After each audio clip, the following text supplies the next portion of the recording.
It was a little bit challenging getting our discharged patients reunited with families, but we are working through that to make sure that loved ones are back together this morning. Yeah, and we heard the sheriff talk about setting up a new meeting place for the families later this afternoon in Las Vegas. One question that the sheriff could not answer, I don't know if you have any insight on this at all, but the nature of the injuries of those who've come into the hospital, those who might have been injured by the crowds, those who might have been actually the victim of gunshot wounds. Most of our injuries that came to the trauma center were gunshot wounds and critically injured patients. Many more were injured, as you said, trying to make their way through the crowd, but the majority were gunshot wounds. And, of course, your university hospital, one of only many in Las Vegas that is now dealing with this trauma. Correct. There are several other hospitals here in Las Vegas. We're a unique healthcare market because there are so many other hospitals here that have emergency departments, but we're the only level 1 trauma center. So the highest acuity patients will come here to UMC. Anita Cohen, thanks very much for your work. Thanks for sharing some of your information this morning, this afternoon with us as well. I hope we can come back to you later. I want to bring in now former Chief of the New York Police, Ray Kelly, also former Chief David Brown of the Dallas Police. And Ray, I want to talk a little bit about Sheriff Lombardo right now. So far, I think he's given 3 or 4 briefings since this shooting unfolded, now 11-something hours ago. Textbook example of, I believe, leadership in a crisis, saying clearly what he knows, clearly what he doesn't know, offering consolation to the community. Absolutely. Calm, cool, and collected, putting out information as he gets it. He's had, as you say, I think 4 press conferences. I've been very impressed with him, impressed with how he's handling the questions.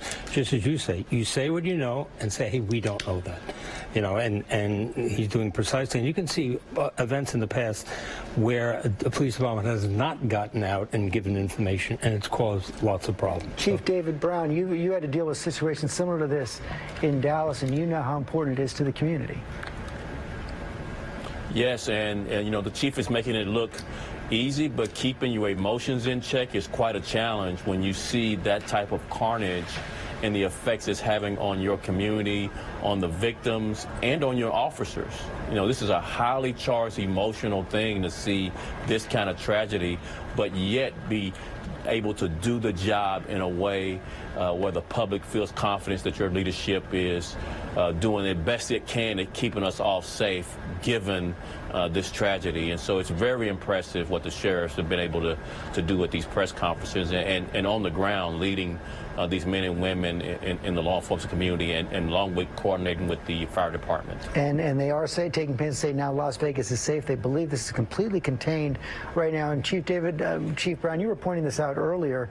This could have been far worse had the police not been able to get to that room as quickly as they did.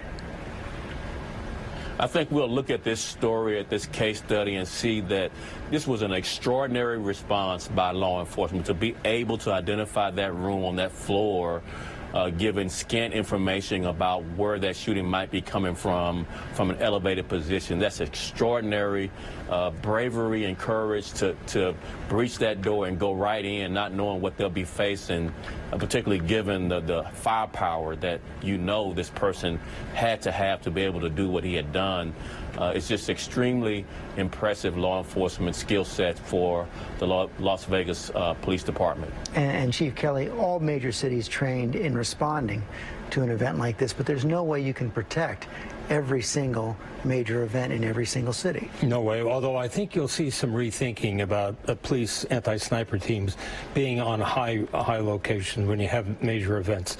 They'll just have to do it. This will change some of the thinking, but you're right, it can't be done at every large event, so there is an assumption of risk there, and you need intelligence information, anything that can help. And with this individual, again, I hope that we're able to spot some things that were sort of aberrant, and that people will at least be aware of these things and report them to authorities. That is all being run down now by the FBI. I want to bring in former FBI agent Steve Gomez, who joins us as well. They brought out the FBI special agent in charge at that press conference, Steve, simply to send one message, and it was about that claim of responsibility by ISIS.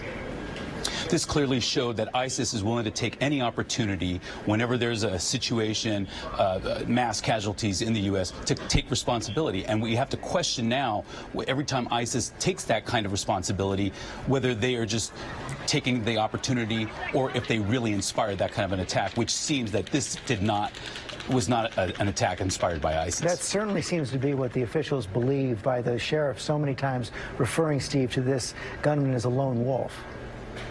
Yes, I mean, from all the information that we have and what has been announced at the press conference, and as everybody has said, they have done a fantastic job at the press conference, providing that kind of information, what they know, what they don't know. I've been very impressed with them.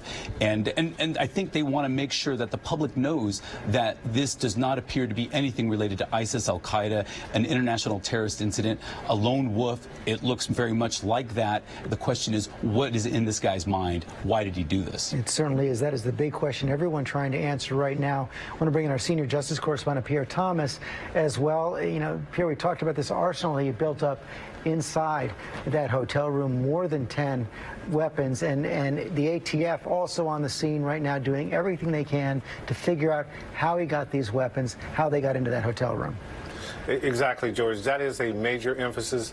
ATF on the scene, FBI on the scene as well, working to determine where these guns came from. We have some new information.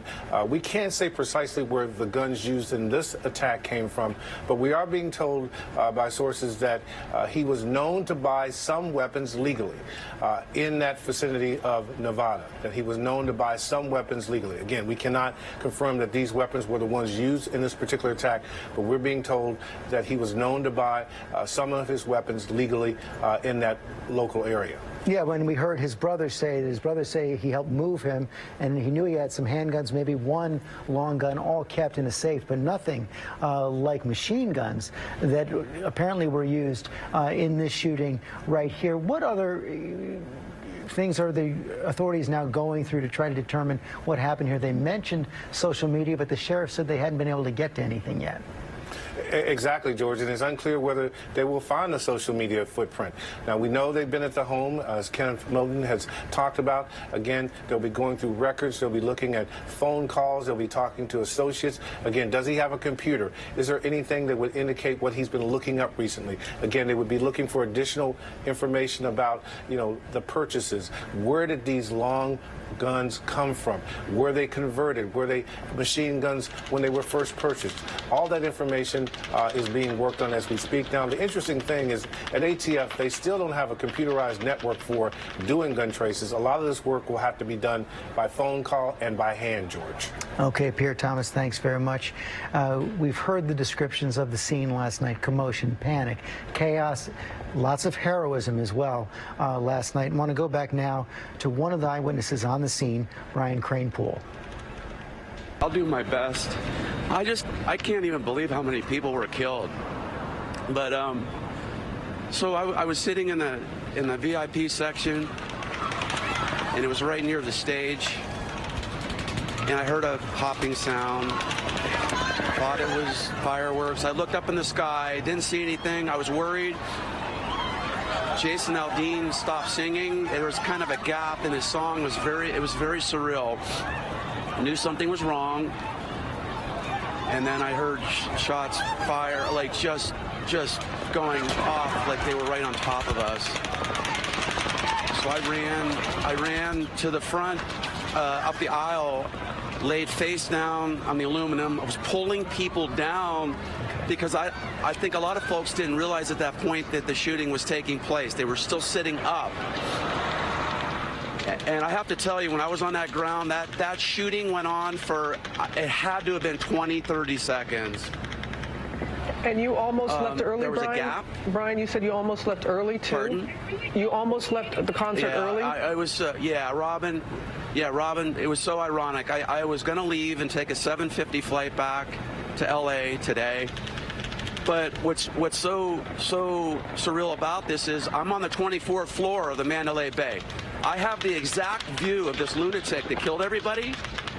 And I was looking out that window this afternoon, and I said to myself, this looks so beautiful. It's such a beautiful setting that I'm going to stay an extra night and not go back. And then I go, and people were massacred because of that same view that I saw. And I know that you were thinking of your daughter, Brian. Yeah. So I have an 11-year-old daughter. Mm-hmm. And what happened, Robin, is after the first round of shooting, I ran down these steps. Then a gentleman screamed, "Get in this room," because we were in open fire then. We were running north, but we were right next to Las Vegas Boulevard. I go into this room. It was like a little production area. And the hardest moment for me is I saw like 6 young women. They were maybe 20, 22. They were all crying on the ground. I was trying to be calm. But I thought at the moment, I thought of the Orlando shooting, because we were in this room. We didn't know where the shooter was. We thought he was just going to jump the fence and come in that room and shoot us all. So I didn't know whether that was the right decision. So I'm thinking, am I going to die like in this room? And then the shooting stopped. I peeked out the front of the door. I peeked my head out. Police officer screamed, "Go, go." And I rallied everybody out of that room, and we ran toward the back, further back of the venue. And that's where I saw 2 people shot. And then I found out an hour ago from the couple next to me that a young woman in the row. So there was a fence in front of the VIP section, then general admission. A young woman was killed, like, in the general admission section right in front of us. So go figure. You can't figure something like this, Brian, and I'm sure you brought those young women more comfort than you could ever imagine. And I really tried, Rob, and I mean, I really felt like I needed to do something there, because I had to rise above it. I was determined. I said to myself, these girls aren't going to die. I'm not going to die. I need to get home to see my daughter. This is not happening. Not happening. Oh. Well, we're glad that you and those that were around you were okay. Brian, thank you. Defiance there in the voice of Brian Cranepool, one of the witnesses on the scene last night, who survived, of course, the shooting last night. So many didn't. 58 killed, more than 500 injured, as in what has now become the deadliest mass shooting in American history. Of course, as we've been saying, it unfolded last night at that country music festival in Las Vegas. The shooter from the 32nd floor of the Mandalay Bay Hotel, Stephen Paddock, had more than 10 rifles and weapons inside that room, sprayed for about 4.5 minutes into the crowd of 20,000 people, and commotion ensued for several hours in Las Vegas. They thought there might be multiple shooters, multiple incidents across the city. That turned out not to be true. A single shooter, Stephen Paddock, right there, killed himself as police arrived at his room, but not before he killed at least 58 others right now. Right now, police believe that he acted alone, without the help of his former roommate, who they found outside of the country. And the focus now on the injured, those at the hospitals. You see the bloodlines right there, people lining up to donate blood to the victims of that shooting last night in Las Vegas. Also want to go to Ken Moten. The investigation continues right now. He's outside the home of Steve Paddock in Mesquite, Nevada. They completed the search of that home. Also, they had, for a time, ordered those homes, the neighbors, to be evacuated. They were evacuated, George, and we still have a very active scene here. We got a little closer. We're at the entrance to the subdivision of Stephen Paddock's home. Right behind me here, police, they're still blocking us off. His house is just down the street here. And just an incredible image that Mesquite police gave to us in the early morning hours. They took down the garage door of Paddock's home to make entrance. They were able to search the home, clear it to make sure there weren't any other dangerous devices inside, and then they secured it as they wait for the feds to enter the home to process it. And we believe that we just saw a caravan of FBI agents who are going down to that house to start processing that scene. That is what Las Vegas Metro PD and also Mesquite police have been waiting for, is for the feds to get on the scene to start processing. We know that weapons and ammunition were found inside the home. Police at this point have not said what other items and things were found inside the house of Stephen Paddock. We also know that he lived here with that companion, with that partner. We spoke with neighbors who say they would see them They would see them leave the home. They seem like a nice couple. This seemed like a nice guy. And of course, they woke up to this shocking news this morning to find out that the neighbor was the person who was suspected of this horrible mass shooting. But right now, we know that the feds are here on the scene. Police are still holding the scene, and they will be holding it throughout the day as they process that house. George? Kenneth, you may not know the answer to this, so forgive me, but I do want to ask. You say the neighbors thought they were a good couple, saw them together at times. Do they have any idea of when Mary Lou Donnelly may have left the country, if it was some time ago? I actually just spoke to a neighbor, George, who said that she believes she left at least in the last week. She felt like she saw them together at least 2 weeks ago. So this all happened within the last week or so. And then neighbors are now asking the question, when did he snap? When did things go wrong? Because they would talk to him. They never saw anything. They never saw any rhetoric, any political talk that would lead to something like this. And so right now they're all just asking the same questions about what went wrong with Stephen Paddock. We certainly all are asking those same questions. Kenneth Moten, thanks very much. Here with our chief investigative correspondent, Brian Ross, as well. And Brian's still trying to find out an awful lot about Steve Paddock, the shooter. We've spoken with his brother as well, and have uncovered some interesting information about his father. Indeed. Eric Paddock has been working with Las Vegas authorities trying to figure out what happened to his brother. One thing he pointed out to us was that when he helped him move out to Mesquite, he had just 1 or 2 rifles. Somehow he had 10. The brother also revealed that their father was a bank robber who was an FBI fugitive at one point in the 1960s. His father was Benjamin Hoskins Paddock, who was described as psychopathic on an FBI wanted poster, using firearms in the commission of a bank robbery, considered suicidal, armed, and dangerous. That's the father. Eric said the 2 boys did not know their father well. That is part of the family history. Fascinating. Okay, Brian Ross, thanks very much. I want to bring in Pierre Thomas, our senior justice correspondent, as well. And Pierre, one of the things we've been talking about is the prevalence of these mass shootings now in America.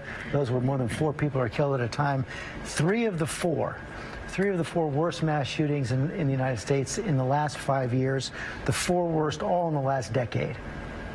This is of great concern to the FBI and law enforcement officials around this country that the pace of these scale of mass shootings seems to be accelerating.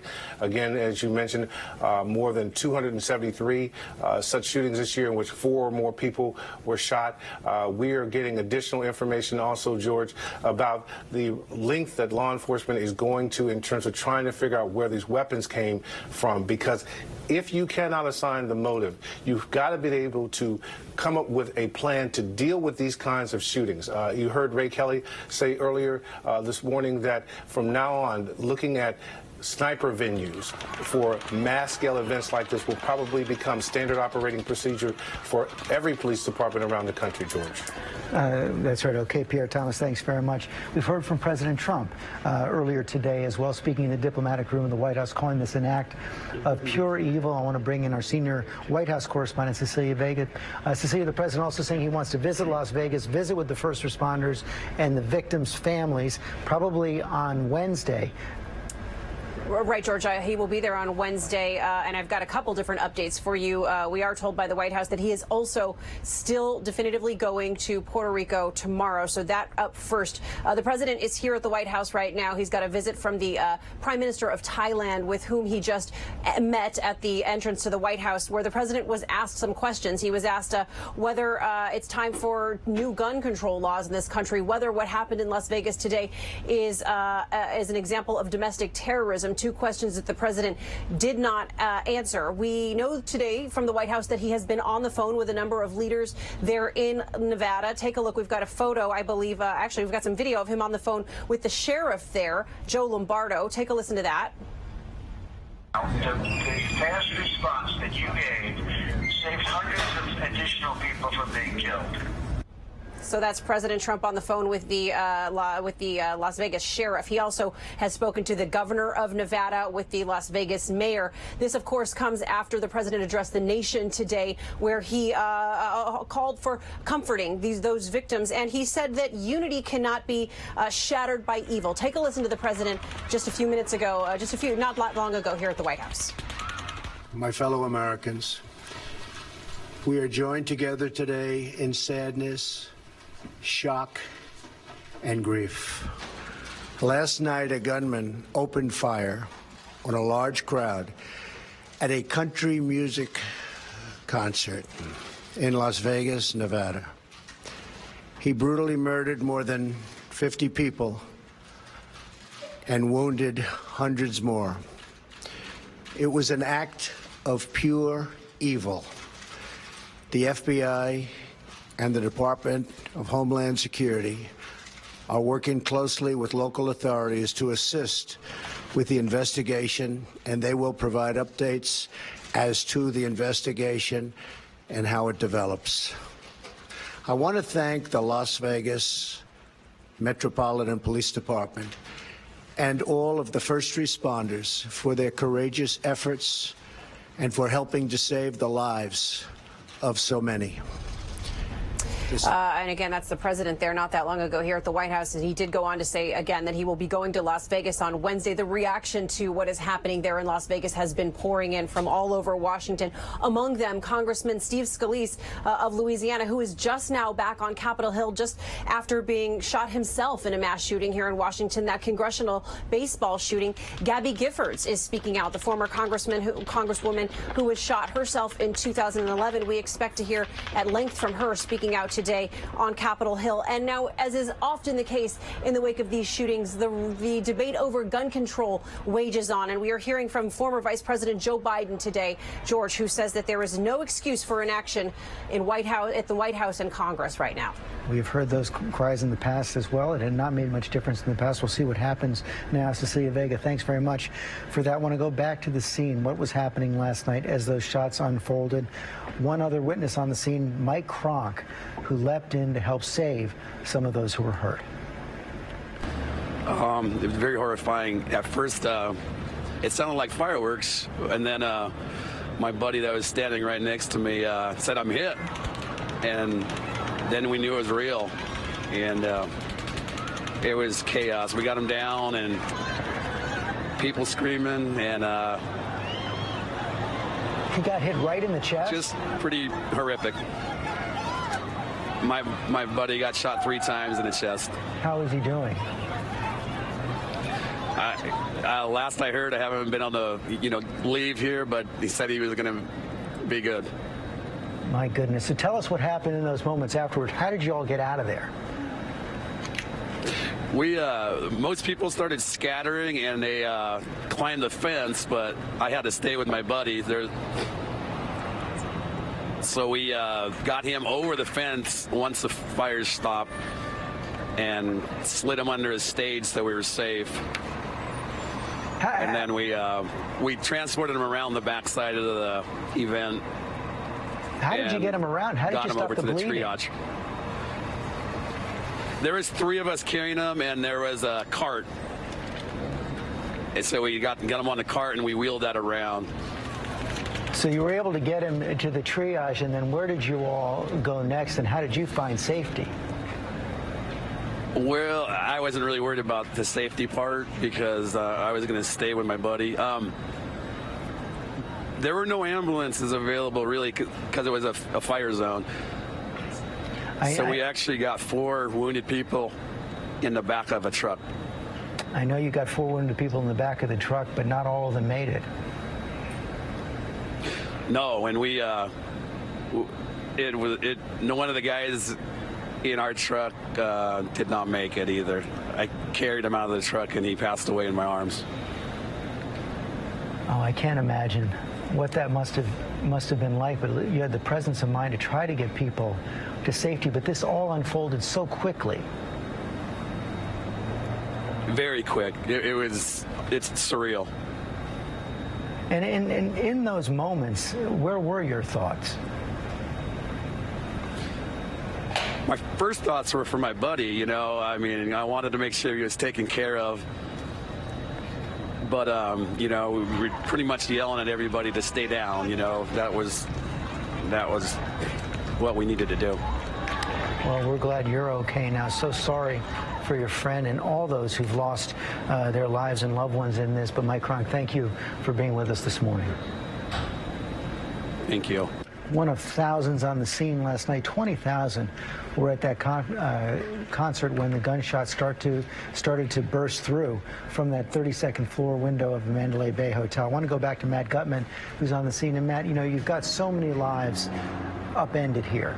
The killed and injured, first of all, the families of those who were killed and injured, but also everyone else on the scene now dealing with this trauma. We've just seen the MGM Grand Hotel there in Las Vegas put a call out for trauma counselors to deal with all those affected. We're talking about tens of thousands of people who were affected, George, not just the 22,000 who were at that concert venue on the floor as those shots rang out and kept ringing out hundreds of times, and they saw their loved ones and friends fall beside them, but also everybody at these hotels. They were on lockdown, many of them for 5, 6, 7 hours.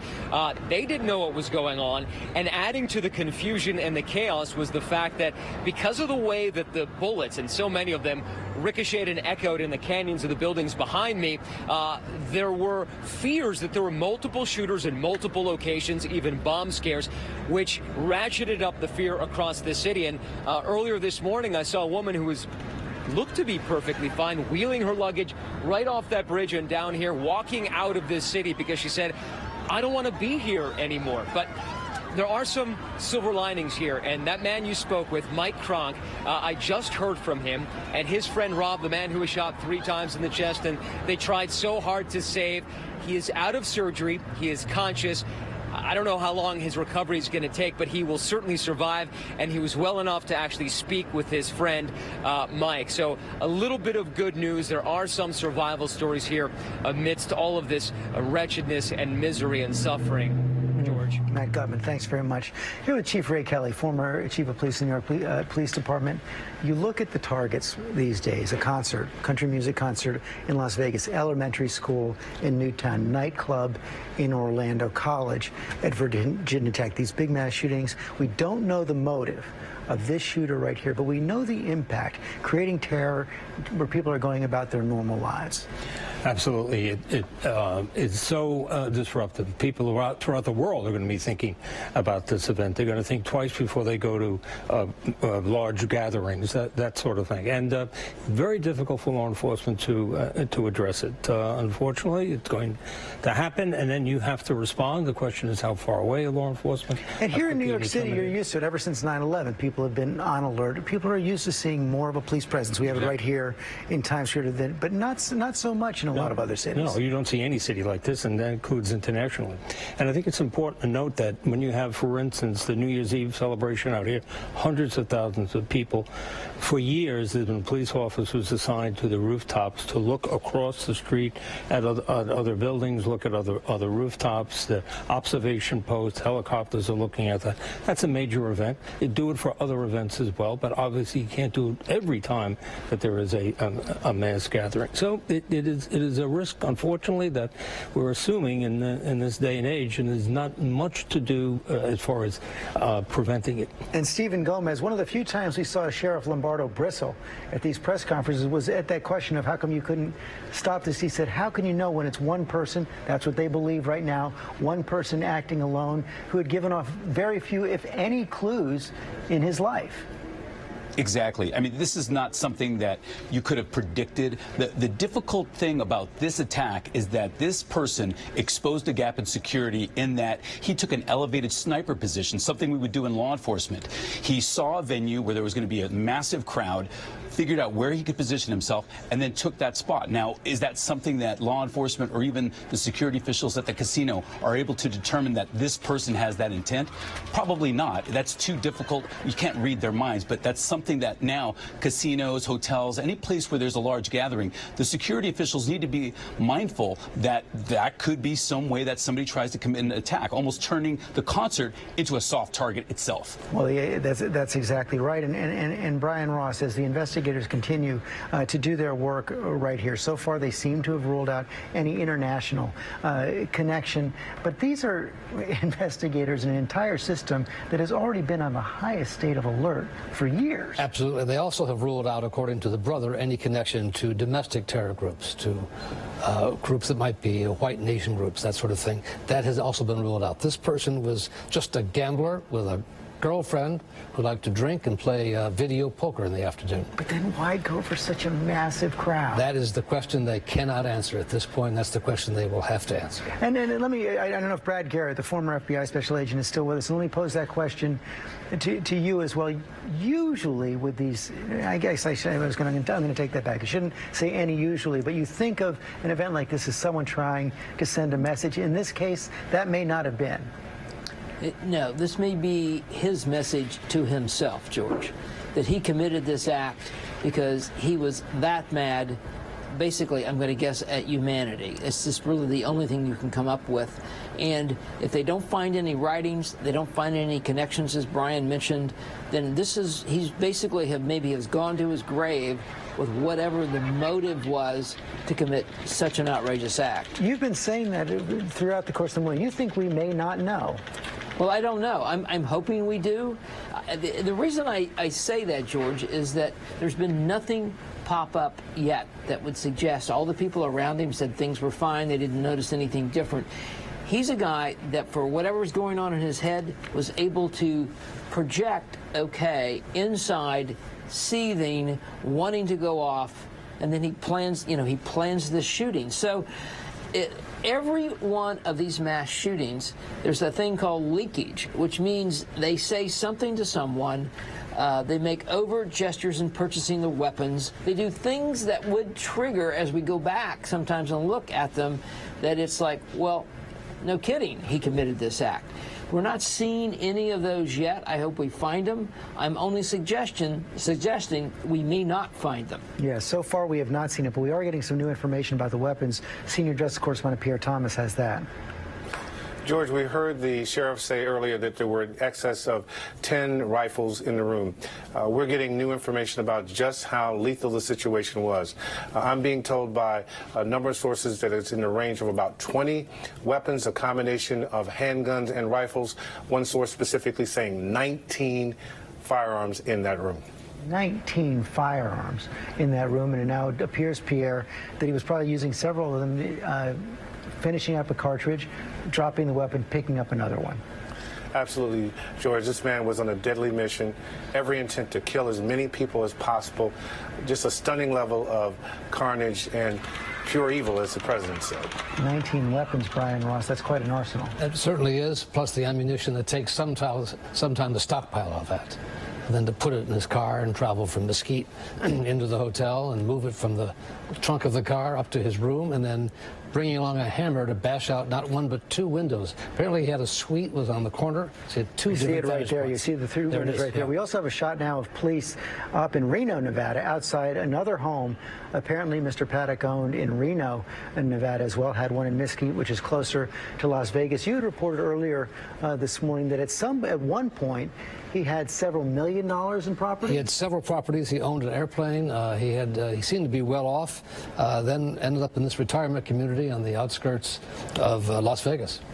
Ended up, and that's where the police are. Well, the police are both in the outskirts of Las Vegas and Reno, Nevada. And we don't know whether gambling played a role or not, but he was an avid gambler. He liked to gamble. And according to Kenneth Moten, who spoke with some of the neighbors, there had been some question about when his roommate might have left the country. According to at least one of the neighbors, they had seen them together in the last 2 weeks. Yeah, but I think Brad or Ray could weigh in better than me, but it seems to me that's the one thing that has changed in the last 2 weeks.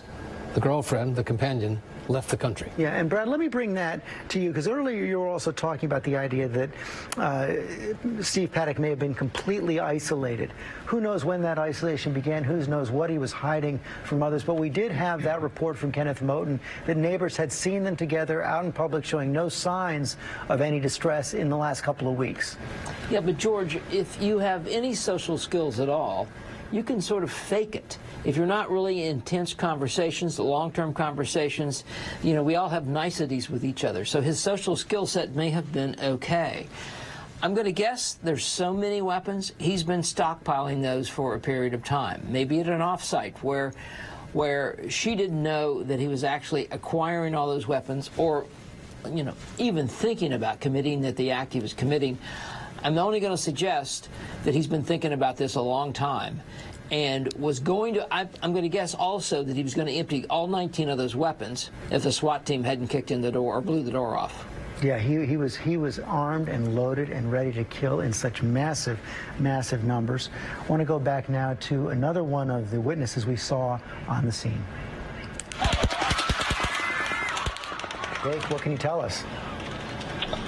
It was it was wild. I was on the stage actually watching Jason play. I had just come off stage previously, and standing there, you could hear the bullets starting to hit the roof of the stage, and people started fleeing everywhere. You could hear people screaming. At that point, the only way to go is just wherever it just sounded like gunshots were coming from all around us, and this is before any of us knew that it was coming from above. It was chaotic. It was, I keep saying, it was like a bad movie that you've seen before, but never thought it would be real life. So you were actually right on the stage? I was on the stage watching the show about 50 Jason. Jason turned around and started running back towards the drum riser to get out of the way once he realized that gunshots were being fired, and the crowd started running. It was a bad scene. There were people literally being shot. You could see blood everywhere. It was something that I don't ever, wouldn't want to ever see again or wish upon anyone else to see. And it seemed like, Jason played for a couple minutes, and then he just dropped the guitar and ran off stage. Yeah, well, I think what a lot of people don't understand sometimes is, when we're up there playing, we have those what we call in-ear monitors in our ears, so we can hear each other. And I don't think at first he could even hear the shots that were going off until I think someone maybe in his crew said, hey, you need to get off stage and run back here. Because I could tell he kind of stopped and started running. But at that point, we were all not knowing what to do. Well, we're glad you're okay right now, Jake. Jake, thank you. One of so many terrifying stories from last night. 20,000 on the scene when this shooting unfolded. The investigation now trying to figure out what led Stephen Paddock to get up on that 32nd floor of the Mandalay Bay Hotel. 19 weapons, we're now told, and to start firing indiscriminately into that crowd from that window right there, killing 58 people, at least 58 people, injuring 515. Site of the investigation this morning and this afternoon, his home in Mesquite, Nevada, about an hour outside of Las Vegas. Kenneth Moten is there. Kenneth. George, the activity really picking up here at the subdivision of Stephen Paddock's home. Just down the street behind me here, we just saw another caravan of federal agents who are going to process that scene after authorities moved in this morning with a robot to get inside to clear the home. They secured it, and we now know the feds are going to process that scene for any evidence. Federal authorities believe that that home is crucial and key in finding out a motive in this case. George? Yet if they found any kind of computers in the home?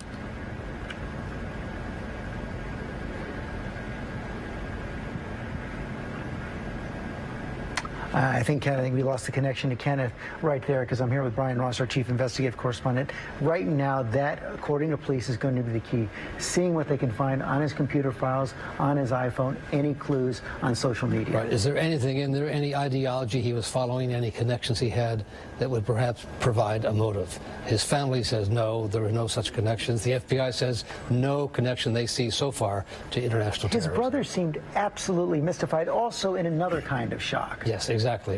His brother suddenly is this mass killer.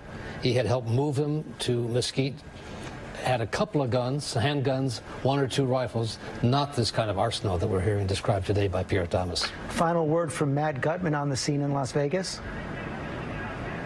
I'm sorry, I guess we don't have Matt Gutman right there, but just to recap, we're going to go off the air now in the next minute or so.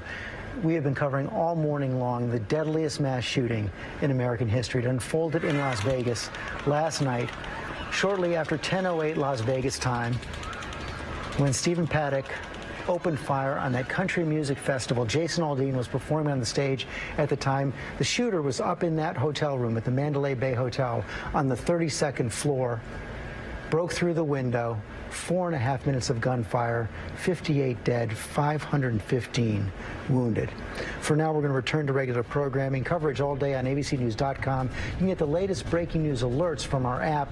And of course, we'll be back as breaking news warrants and a full report tonight, a special 1-hour edition of World News Tonight with David Muir. Have a good day.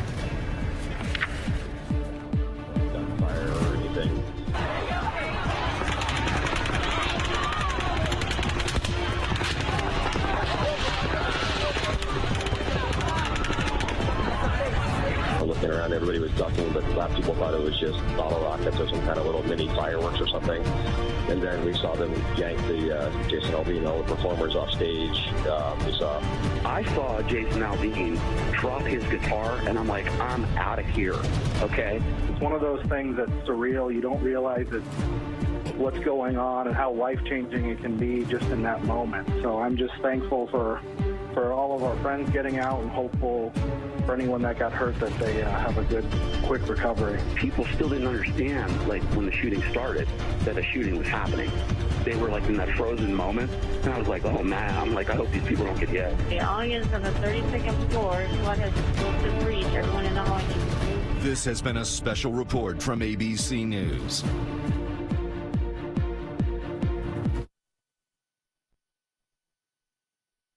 Left. Down and heads up, because the view starts now. Kimmel versus Cassidy.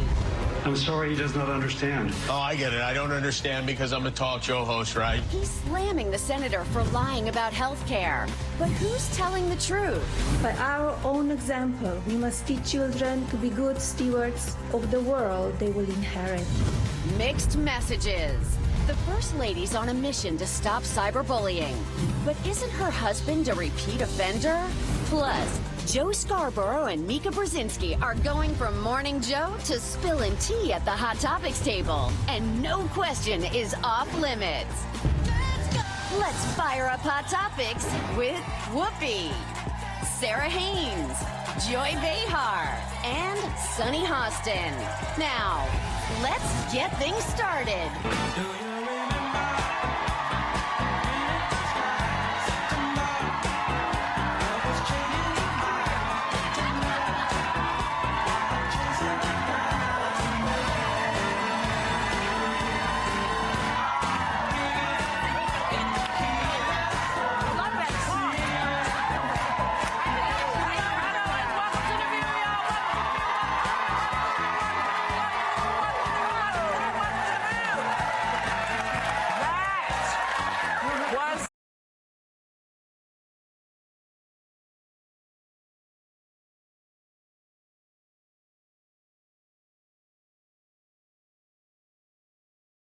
Least 10 rifles. Last night, just after 10 p.m. in Las Vegas, Paddock firing from the 32nd floor into a crowd of about 22,000 concert goers. Police believe Paddock shot and killed himself prior to their entry into his hotel room. Survivors describing a terrifying scene on the ground. No matter which direction you went in, no matter where you took cover, there was at least 2 to 3 bodies that were a part of it, and you didn't know where you were safe. Stormy Warren was a co-host of the concert. He said his first thought was pyrotechnics. Instead, it was gunshots. Totally haphazard.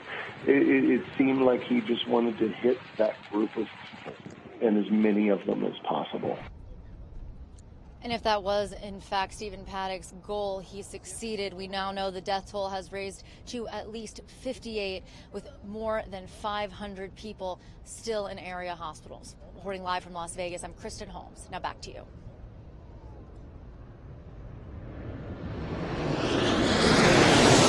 I looked down. Poor Paddock. Okay.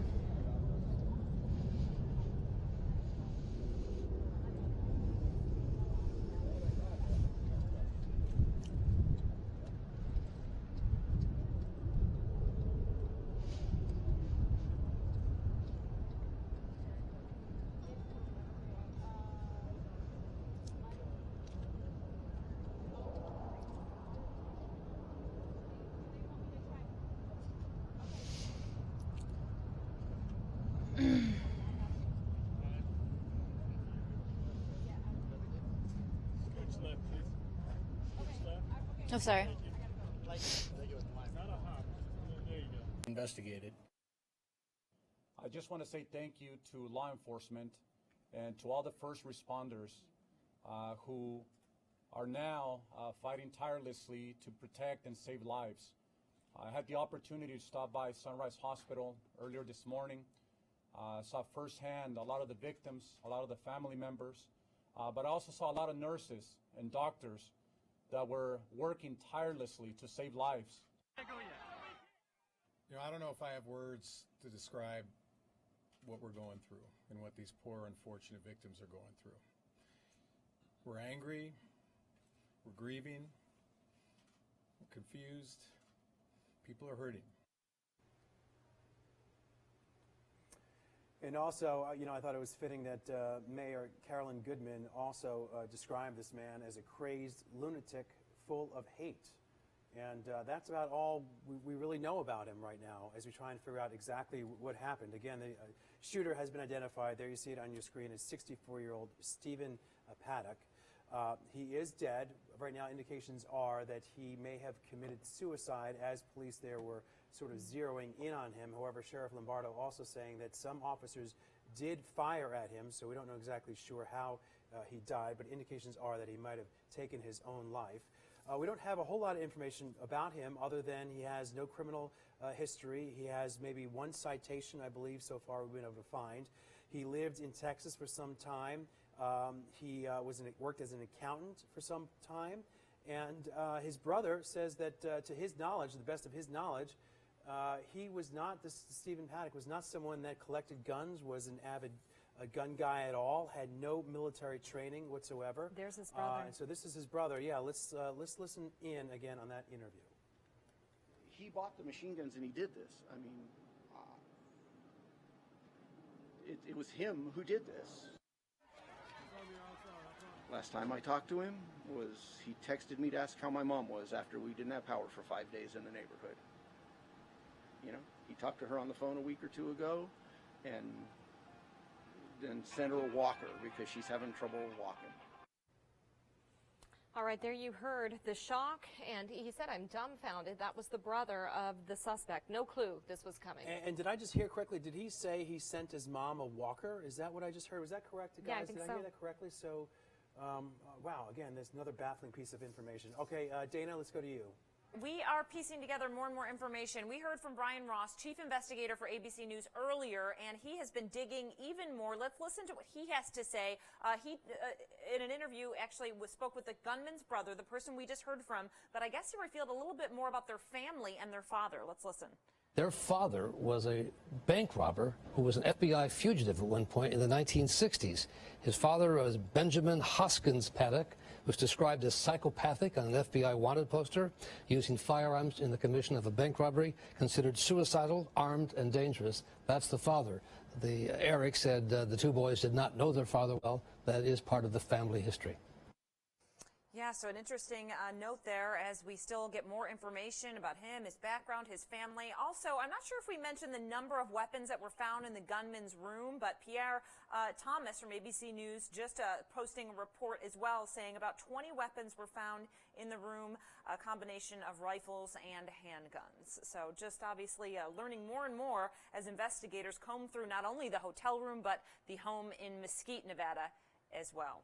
All right, Dana, thank you. And Chopper 13 on the move and busy this morning, fast and first all night long. You were just looking at video of the suspect's home. Now you were looking at video of the hotel room the suspect was in. We're told it was a corner suite, and you can see the window blown out there.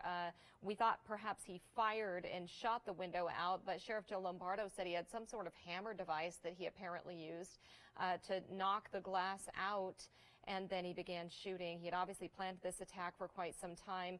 On Thursday, he checked himself into Mandalay Bay, and so police will be looking through hours and hours of security footage from inside the hotel to try to get a better picture of his comings and goings and how he managed to smuggle in the weapons and try to get a better idea of exactly his every move.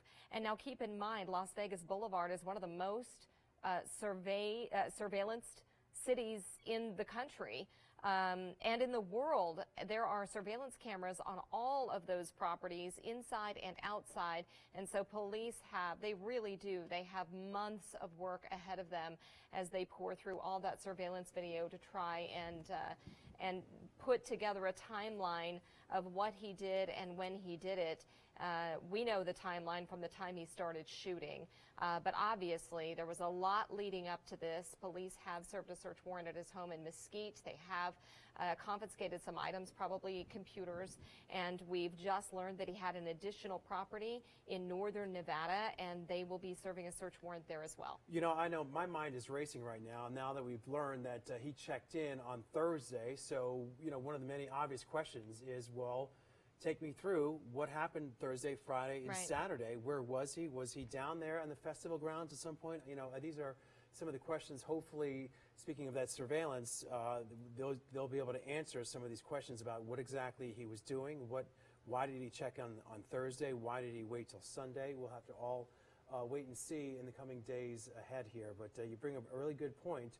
Perhaps there's really no area in the world that really has so many surveillance cameras. So hopefully they'll be able to shed some light on what happened here. It's worth noting that Commissioner Steve Sisolak shared with us about an hour ago that there are victims who have not been identified, and we do not want, as we're sharing facts with you, for the fact that these are human beings and lives and mothers and fathers and children to get lost in that. These are people. And there's a lot of grief happening across our city and across the world. There were many international visitors who may have been at that concert as well. We don't know, but certainly there were people from all over the United States at that concert when this happened. And I think it's just worth noting that the sheriff says that at about 1 o'clock, they're going to ask all of those family members to gather. He thinks at the convention center to reunify. And so we're going to continue to get that information out to you. If you're waiting to hear from loved ones and you're not sure where to go, there is a phone number that you can call to let Metro know that you're concerned about your loved one, 1-866-535-5654. But again, they'll probably be gathering at the convention center around 1 o'clock. We'll give you better information as soon as Metro nails down a time and place. Yeah, so many friends, family, mothers, brothers, parents right now who are in agony as they wait to get word. Let's go back out to Marissa Kinniston, who is at UMC for us. Marissa. Yeah, Todd, Beth, I wanted to show you what's happening on one side of the hospital. Take a look behind me. This is actually kind of a checkpoint, if you will. Police are stopping every single car that goes through into the hospital right now, just kind of weeding through who is allowed in and who will continue to have to wait outside of the hospital right now, since all of the streets are still blocked off, a lot of the entrances as well. Now, local officials and politicians have been some of the people allowed through. They've been here throughout the morning. Mayor Goodman spoke at Metro headquarters earlier. She did mention her time this morning visiting some of the victims at UMC. She said it's been a hugely traumatic time for locals and for visitors. Again, over 50 people dead, over 500 injured, about 100 of them being treated right here at UMC. And again, these are some of the most critically injured from overnight, since UMC is the only level 1 trauma center in the state. So right now, roads still blocked off. Police behind me checking every single car that comes through here at the hospital. Guys? All right, Marissa, thank you. We're getting word that there might be another special report with President Donald Trump addressing the deadliest mass shooting in U.S. history, which sadly has unfolded here in our community. We're watching ABC News coverage. If the president speaks again, you can count on us to go immediately so that we can hear his comments. Well, this might be a good time. I don't know if, ladies and gentlemen there in the booth, if we could re-cue up some of that sound from the president from earlier. Now might be a good time to maybe revisit that. Okay, Alex, we do have it. All right, let's listen to what the president said earlier this morning. He brutally murdered more than 50 people and wounded hundreds more. It was an act of pure evil. The FBI and the Department of Homeland Security are working closely with local authorities to assist with the investigation, and they will provide updates. I want to thank the Las Vegas Metropolitan Police Department and all of the first responders for their courageous efforts and for helping to save the lives of so many. The speed with which they acted is miraculous and prevented further loss of life. To have found the shooter so quickly after the first shots were fired is something for which we will always be thankful and grateful. And that is so true. As we deal with so much heartache this morning, we think about those brave actions of the heroic men and women with the Metro Police Department and other police departments who responded. And if it wasn't for their great work this morning, this death toll likely would have been much higher. All right, let's check back in now with Dana. All right, when you were talking about that special report, it could be in conjunction with the moment of silence that the President and First Lady are going to hold at 2:45 Eastern Time. So that's 11:45 our time, right? Hopefully it's been a long morning. I got calculated that right. You can see here a shot of the White House. Half staff is where the flag is, and really all around the country, because that's what the President asked everyone to do. Interesting little nugget. So the President didn't respond to reporters this afternoon. He's getting a lot of questions after a public appearance about domestic terrorism and gun control laws. And obviously, right now, if you look online and social media, that is a hot topic right now. A lot of people going back and forth about it. The President did not respond to that. Maybe he will speak on it later in the day. Maybe he's taking some time to prepare a proper response for that. But again, they will hold a moment of silence on the White House lawn, and that is 2:45 Eastern Time. And so we will, of course, bring that to you live as well, and we'll have it with them.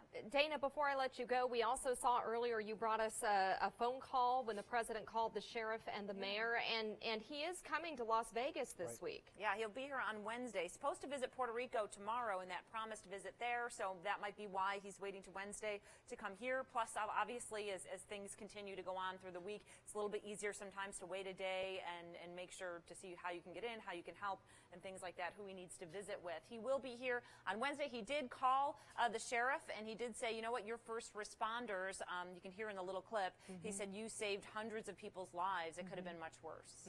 Yeah, and he did commend the Metro Police Department as well in his briefing this morning from the White House.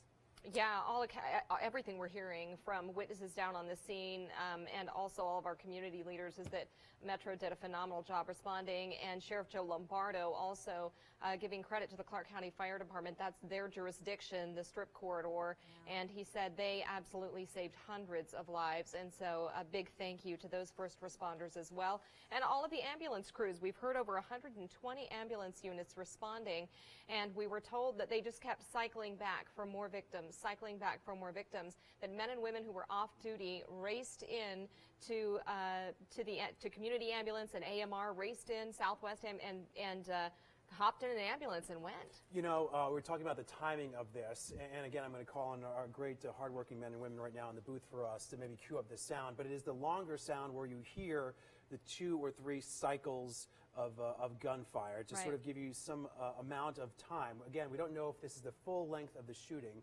but it does give you some insight as to how quickly Metro officers were able to respond. We're talking about a matter of seconds, perhaps maybe it was 30 to 50 seconds. I don't know, do we have that video now? Okay, we do. All right, let's listen to that again.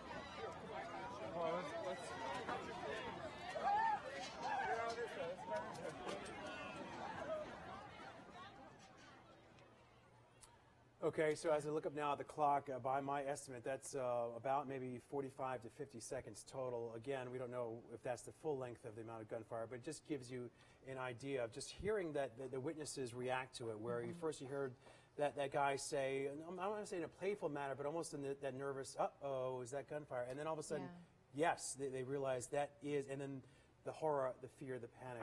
I think it probably lasted much longer, and I say that because if you notice the first several volleys Jason Aldean's still singing. He doesn't stop until the third volley, and that's the volley we heard. We heard from witnesses that even after they had escaped and they were out kind of where they thought was safe, kind of behind that concert venue, they were still hearing gunshots. So we're hearing from lots of different witnesses. Dana, you can barely hear her microphone in the background because she's gathering information for us right now. So just bear with us because it's a working newsroom and has been all night long. Hey, to the gentlemen and ladies in the booth, we did get an interview with a man and his wife. She's wearing a cowboy hat and they're sitting on a couch. I thought they painted probably the best picture of how long this tragedy lasted, how frightening it was for many minutes. It was not over quickly. And so thanks. The guys are working to pull that up for us because we're getting reports that this really stretched on. Some witnesses have told us 5 or 10 minutes and that there were pauses between volleys where either he was reloading or switching weapons. Let's listen. On the video, they hear about three rounds of shooting going on, but there were literally probably 10 rounds that happened. You just heard it going pop, pop, pop, pop, pop, pop, pop, pop, pop, pop, and it wasn't just like 20 pops. It was 100 pops at a time. So you could just imagine the mass hysteria and the fright and the fear of everybody at the event. It was horrific, and you just didn't know what to do. Yeah, so there you hear from some of the many witnesses who are telling us similar stories. They thought it was firecrackers at first, and then they realized, wait, someone's got a gun. Okay, we continue to get reaction and condolences from people all across the world and also right here at home. We have a statement now here. This is from the Bishop of the Diocese of Las Vegas, from Reverend Joseph Pepe. He says, "Our hearts go out to everyone. We are praying for those who have been injured, those who have lost their lives, for the medical personnel and first responders who, with bravery and self-sacrifice, have helped so many." He goes on to say, "We are also very heartened by the stories of all who helped each other in this time of crisis. We continue to pray for all in Las Vegas, around the world, whose lives are shattered by the events of daily violence." Again, that is from the Diocese of Las Vegas. Another example right now of some of the words people are searching for right now to provide some comfort and some level of understanding in our grief. Yeah, I don't know that understanding is ever going to be possible. It wouldn't matter what they found in this person's home. It wouldn't make sense of it. We're getting sound into our newsroom right now from another witness. Alex, go ahead and roll it. Congress is currently working on legislation that would weaken our gun laws. I thought this has to Right, Imagine let's hop back out. Obviously, we've got the audio mixed up there. So we have a lot of feeds coming into our newsroom at once and a whole team working to sort them out. So my apologies. We'll work to get that sound cleared up so that you can hear from that witness as well. All right, this might be a good time right now to kind of reset to say where we are, where this all started. Again, it happened, all unfolded last night around 10:08. It was day 3 of the Route 91 Harvest Festival. That's a country music festival, big one here in town. Headliner Jason Aldean took the stage at around 9:40 last night. Then around 10:08, that's when those gunshots rang out. And we've been saying that this gunman, obviously this is a well-planned, well-coordinated event, unfortunately. He waited until there was the most amount of people there, until the headliner was on stage, and where estimates are maybe as many as 22,000 people were there at the MGM Festival grounds last night. It was sold out. It was sold out, and now we have the sound from one of those 22,000 witnesses. It would not stop. It just kept going and going and going. That was the scariest thing, is like I thought this has to stop at any minute. This is a bad situation, but at least it's going to be over soon, and it just wouldn't end. I think they said the shooting went on for 5 minutes. It felt like it was like 30 minutes. It was nuts. Yeah, and so you heard that guy say 30 minutes. We've heard other witnesses say 10 to 15. When you're in a traumatic situation like that, it's the time warps. It's difficult to, it feels like a lifetime that this person is shooting. Metro will be able to piece that together. It doesn't really matter to the victims. It has forever changed their lives. And it's devastating, and it lasted far too long. If it had lasted 1 second, it would have been too long. Well, you were talking earlier with the captain, who is a personal friend of yours, you're a friend of his parents. And he was is an Army veteran, right? And so he has experience in sort of combat and training. But even him, when we asked him, well, can you give us some rough estimate about how much time? He really couldn't, because obviously your perception must change when you're in such a traumatic event. Right, Captain Colin Donahue, who is with the Army Reserves, and his mother and I were just celebrating his return from Iraq just a mere 3 weeks ago. She was showing me video of him surprising her and the tears and the hugs, and now just a few weeks later, here he is at a concert. And Colin stayed, as did so many others, to try to help the victims, trying to see what kind of first aid he could administer, how he could be of assistance. And when we thanked him earlier on our live broadcast, he said, "Please don't thank me. There were so many others who did far more than I did." And we are getting some phenomenal reports of heroism out of this tragedy, which is no surprise. That's the American spirit, and certainly that is the Las Vegas we know. But we're devastated nonetheless that this has happened and that so many families are grieving. We're grieving with them. Yeah, I think we all try and hold on to the best of what is an unbelievably horrible, tragic situation. And those stories are some of the stories right now that are keeping our hearts lifted. Yeah. We're going to go back right now and play some sound from about 8:30, maybe about 2 hours ago, a press conference we had. We heard from the sheriff, we heard from the DA. Let's listen into some of the things that they were talking about. This was a horrific event, to say the least. This is a classic WMD. This is a weapon and a man of mass destruction.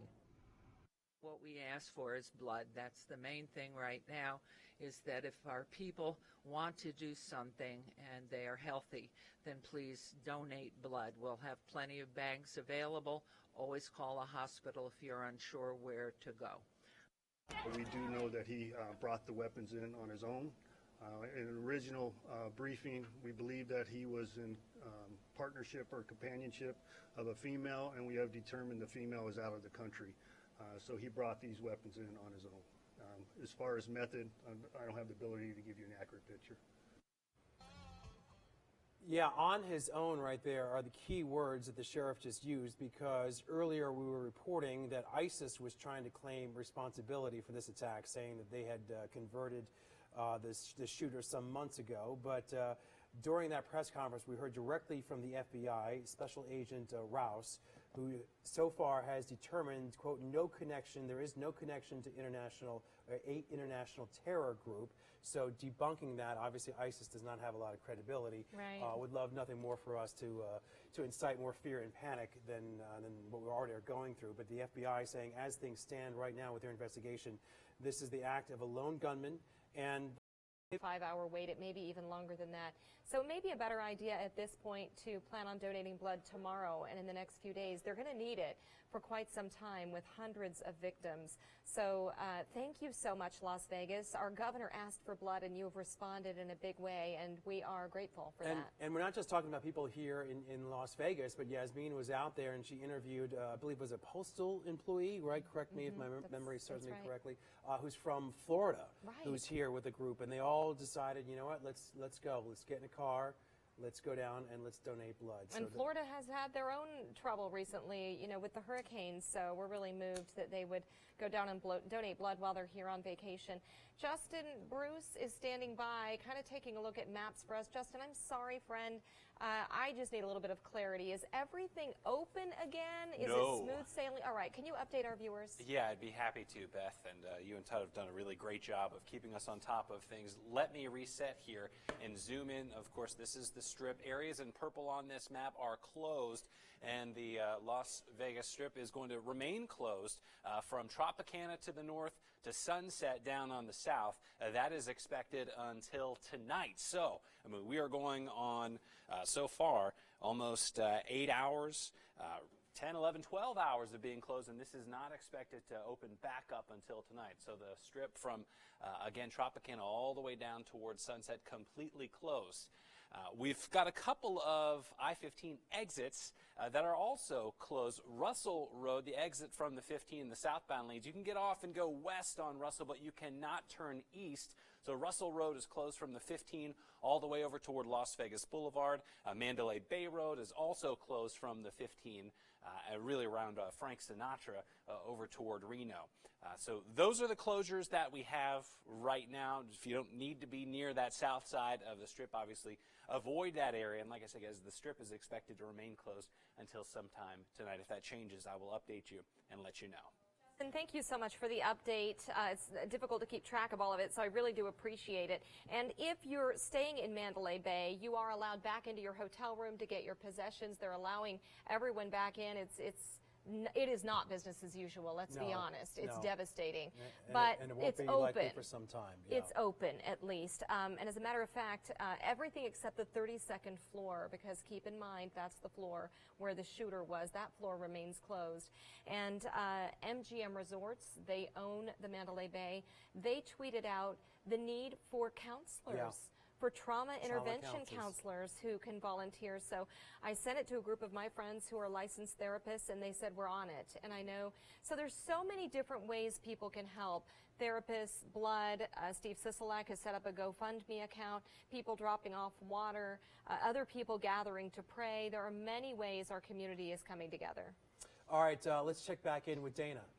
All right, there's so many different elements going on, and we do have a crew in Mesquite. Tom George is there. We're going to go to him in a minute, but wanted to show you this picture, these aerial shots here from Chopper 13, Fast and First. They took this video a little earlier. This is the suspect's home there in Mesquite. You can see the garage door just torn off, and that's because police entered to serve a warrant. They needed a search warrant to go through the home. You can see a guard outside right now. Heavy police presence there, and obviously emergency crews, not only from Mesquite, but obviously Metro as well. We are going to go out to Tom George, who is live there and has been there for a little while now, and get the latest information. Tom.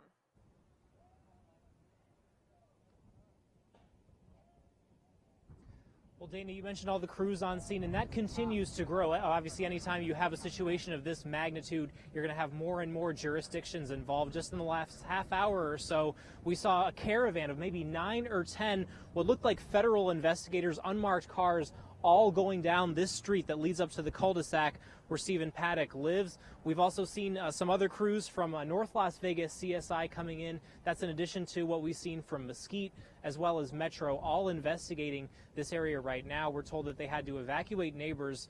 They initially had to make sure that there were no explosives or booby traps. They were able to clear that and make sure that that was the case. But as you saw in that picture you just showed, Dana, you saw that they had to plow through the garage. But inside, they say it seemed pretty normal inside. They say they did find some weapons and ammo, but they wouldn't say what kind and how much. But other than that, it seemed to be a neat house. Everything seemed to be in order. And the reaction that we're seeing from neighbors is kind of the same dumbfounded reaction that we saw from the suspect's own family. This is a retirement community. A lot of it's a very calm. A lot of veterans live here. They're just shocked. A lot of them don't know this neighbor. He may have only been living here for about a year, but usually very quiet. Even Mesquite police telling us they've had no run-ins with the suspect. It's usually pretty quiet here, so that all leaves more questions than answers. Of course, they're still out here. They're still combing through that house looking for any kind of evidence or clues that they might be able to find in the house. But as far as they say right now, it seems everything seems to be pretty normal inside there, and unless we get some new information, it seems that's where things stand now as they continue to look through, finding any information that they can. Of course, this is all going to be going on for a long time, at least the next couple of hours, if not more than that. Obviously, a lot of jurisdictions involved in this now, including possible federal investigators that we saw coming through. But, well, of course, we're going to continue to stay out here and let you know what happens. Reporting live, Tom George, 13 Action News. All right, Tom, thanks so much for the update there from Mesquite. Obviously, we're piecing together and learning so much. I believe in the press conference, they had also mentioned that they learned that he might have property up in northern Nevada, too. And so we might learn more about that property, and I'm sure that police will eventually head there if they aren't on their way already. Yeah, Dana, I know I said it earlier, but it is true. Again, you look at that video from Chopper 13 of his home there in Mesquite, and there's nothing. There's nothing there that would tell you that this is a deranged person. I mean, look at that. It looks, well manicured and taken care of. It's just adding to sort of the troubling nature of what we're going through right now. All right, I just got a text message from Terrible Herbst. You know, they have all of the, they have a couple of casinos and they have all of the gas station convenience stores here in town. They are taking bottled water to United Blood Services. That's just one example of so many local businesses trying to do what they can to help here in Southern Nevada. And also I think worth noting that Caesars Entertainment, this is not a time for competition. So Right. Caesars Entertainment sent out a really, really thoughtful message to all of their employees, just letting them know, you know, we're devastated. Our thoughts are with all of these victims. And just, again, more heartfelt responses from the corporate community here in Las Vegas. Yeah, I just saw we had sent out a push alert indicating that so far Steve Sisolak's account, his GoFundMe account, I think was over $600,000 already. So again, another example of some of the outpouring of support that we're getting here in the very early stages. Again, we're trying to, you know, focus as best as we can on some of the, well, I guess some of the ways that we are coping, some of the ways that we are dealing with this awful tragedy, and how people are responding. There you see it right there. It's actually, it's almost 700,000 of a 1 million goal. You got to imagine that at this rate, maybe we're going to up that goal. What do you say, Las Vegas? That is really impressive. That is great to see. Again, an example of just the outpouring of support. We're being told that it initially had started at 500,000, so it just jumped up there real quick. That is great to see. We're also seeing a lot of country music stars responding on social media on various platforms, just expressing their condolences. As you know, it was a 3-day country music festival, and the country music community is really tight-knit anyway. And so for 3 days, they've been down there performing Friday, Saturday, and Sunday. Sunday night, the grand finale was Jason Aldean performing. We're told 22,000 tickets sold. And so it would have been a packed house. As Todd has pointed out, the weather was perfect for a night out. There's Jason Aldean's very thoughtful response. Tonight has been beyond horrific. I still don't know what to say, but wanted to let everyone know that me and my crew are safe. My thoughts and prayers go out to everyone involved tonight. It hurts my heart that this would happen to anyone who was just coming out to enjoy what should have been a fun night. Hashtag heartbroken. Hashtag stop the hate. And we're hearing from several other musicians as well, some of them who were there performing along with Jason Aldean, who performed before him, several who just happened to be there enjoying the show. All of them, you know, frightened as well. None of the band members or performers injured. I should say physically injured, but they have all certainly been hurt emotionally as they wrap their brains around what took place in Las Vegas last night. All right, we're seeing some of this cell phone video from witnesses come in throughout in our newsroom throughout the morning. We should mention that right now the FBI involved in this investigation, and if you happen to be down there in and around the Strip at that time, and you're maybe just getting home and finally maybe be catching your breath right now, the FBI does want to hear from you and does want to see any and all video that you might have taken in and around the Strip.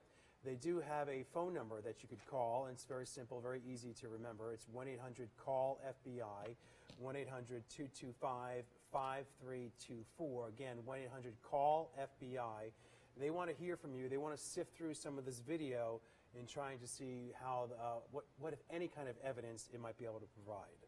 Yeah, I think that's a really great point because obviously there are security cameras positioned all over those properties, but sometimes it is that witness cell phone video that can provide some of the best clues. And so if all that video goes to the FBI is obviously going to be searching social media as well, but if you really want to be proactive and help them, make sure your video gets into their hands. The video's been tough to watch tonight, Todd, as we've seen just regular people making stretchers out of whatever they could find. It looked like maybe security railing that they laid down, or like those gates that they laid people down on and tried to, you know, make stretchers out of them and get them out. And we heard from a woman who police just grabbed her. She had a truck, and they said, "We need your truck." And she said, "Fill it." And they filled the back of her truck with victims, and she drove to UMC. That was in the seconds before first responders got there. You know, as we just stare at those numbers there at the bottom of your screen, I just go back to when I woke up this morning and I first saw these images. And at that point, it was 20 dead and 100 injured, and I was shocked. And you've been here since what, 11 o'clock last night, essentially reporting. Yeah. So you've seen it sort of escalate throughout the evening, overnight, into the morning. But I bet you so many people, like I did, went to bed, had no idea this was going on, only to wake up to see that number. And I shook my head. I said, what is this? Wait, what's going on? Yeah. And because you just don't believe it. You just don't believe it. But that is the reality. That banner you see there, that we are right now, we are the location of the deadliest mass shooting in the history of the United States. At least 58 people have been killed, more than 515 injured. And I think it's important to paint a complete picture for those viewers who were not up all night long with us. In the early moments when this shooting occurred, we thought there may be shooters in multiple locations. Police obviously were concerned about that as well, ordering all flights in and out of McCarran Airport to halt. Over 2,000 flights were diverted to other cities. They were taking this so seriously and working together as a team to make sure that if there were multiple shooters, that they weren't putting more people in harm's way. And we have some audio from that scanner traffic. I don't know if we can cue that up or not, but it speaks directly to what you were talking about the confusion and the chaos. We do have that. Let's listen again. This is police scanner of the moments exactly after the gunfire erupted and some of the chaos and confusion. Just be advised, there are multiple trucks loading people, injured people in the hospital. Just let them know. Minutes ago, a black dually unknown truck, looked like a Chevy, non-occupied, ripped out of the parking lot east of Excalibur, heading south to the Delano. It was reported by several people and witnessed by me. Keep an eye on it. Copy. Units be advised of a black dually, possible Chevy, was eastbound towards the Delano. So be advised, yeah, from 1419 over here.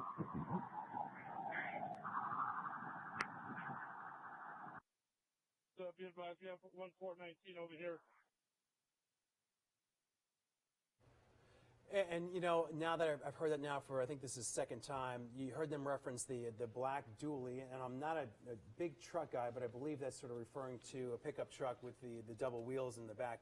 An example of, what they didn't know exactly what this was, who exactly they were looking for, and certainly we've seen in other terror-related incidents around the world of larger vehicles being used to inflict a mass casualty. So you can imagine that's just one of the possible scenarios that they had to sort of sift through in real time as this chaos was unfolding. Hundreds of people taken to 5 area hospitals, and those hospitals cannot accommodate all of the family members and friends who are worried. So we've just gotten word in the last minute that at noon, families are being asked to go to the convention center. They're having an area there where they will reunify you, or at the very least get you the information that you need. Again, noon at the convention center, 3150 Paradise Hall. So if you're still unsure of how your loved one is doing, or you just want better information about how they're doing, you can head there. We heard from a young man who'd been shot in the leg earlier, and his family had made it to UMC to check on him, but his phone had died. He was up in his hospital bed. He couldn't get to them. They couldn't get to him. And so there's a lot that's happening over and over again. Marissa Kinniston is at UMC now. Beyond those about 100 injured patients so far, can you break down approximately who would be the critical conditions or who would be the minor injuries? Do you have any approximate breakdown? I don't know. Can you again describe the scene, as you said, this line of ambulances coming, cars coming in and triaging, wherever people could be triaged. Can you describe the scene again? Sure. So the majority of our patients either came by car or by ambulance to our emergency department, and then most of the ambulances themselves came right to our trauma center. Those patients were triaged just in front of the trauma center to make sure that they were getting the appropriate care. So if they needed a lower level of care or perhaps could be treated in the emergency department, they went to the emergency department. Those who needed to definitely go into the trauma center were sent straight back to the trauma center. One of the things that most surprised the physicians was the whole engagement of the top and the bottom of the whole physicians. Did you feel that too here in the hospital? Do I feel that? Yeah. How could a person describe that for us? Well, first of all, I proudly say we have the absolute best trauma surgeons, not just because we're with the Level 1 Trauma Center, but because our outcomes are so good. This is what they train for. It's what they live for. It's what makes their heart beat. And this is really why they do what they do, so that when people are in their time of need, that they can be at the bedside to provide that life-saving care. There have been other hospitals in the area trying to get level 1 and they've been blocked, frankly. Does this call for more expansion of level 1 hospital certifications throughout the valley so they can handle a mass issue like this? Absolutely not. I think that this situation shows exactly why it's important to have one level 1 trauma center that is, expert in taking care of these kinds of things, and that expertise isn't diluted throughout the community. Were most of the patients transported here, are they from gun wounds? We did have several gunshot wounds, but we also had a variety of other injuries just because people were trying to get out of that crowd. Behind you, police are stopping every single car. Who's allowed in right now? Right now, people who are in the medical district area for doctor's appointments, or if we have staff that's coming in or out, we just want to keep away people who are just coming by to look and to make sure that the people who need medical care right now are receiving it. What about friends and family? Friends and family, of course, are let in, and we want them to go right to the bedside so they can help comfort their loved ones. Are any of them speaking about their experience here? Not so far. All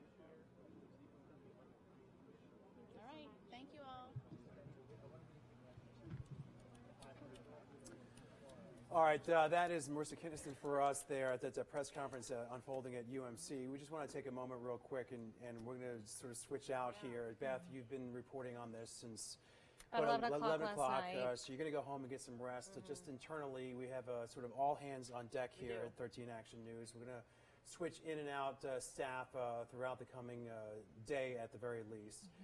But just any sort of final thoughts here as you get ready to leave us and go home to your family. Oh, you know what? I think I'm still processing like all of us are. I think my overwhelming thought is that I love this city. I love these people. This is my home, and I'm devastated that something like this has happened here in our community, and also a lot of pride over the first responders, the way they've handled it, the way they've responded.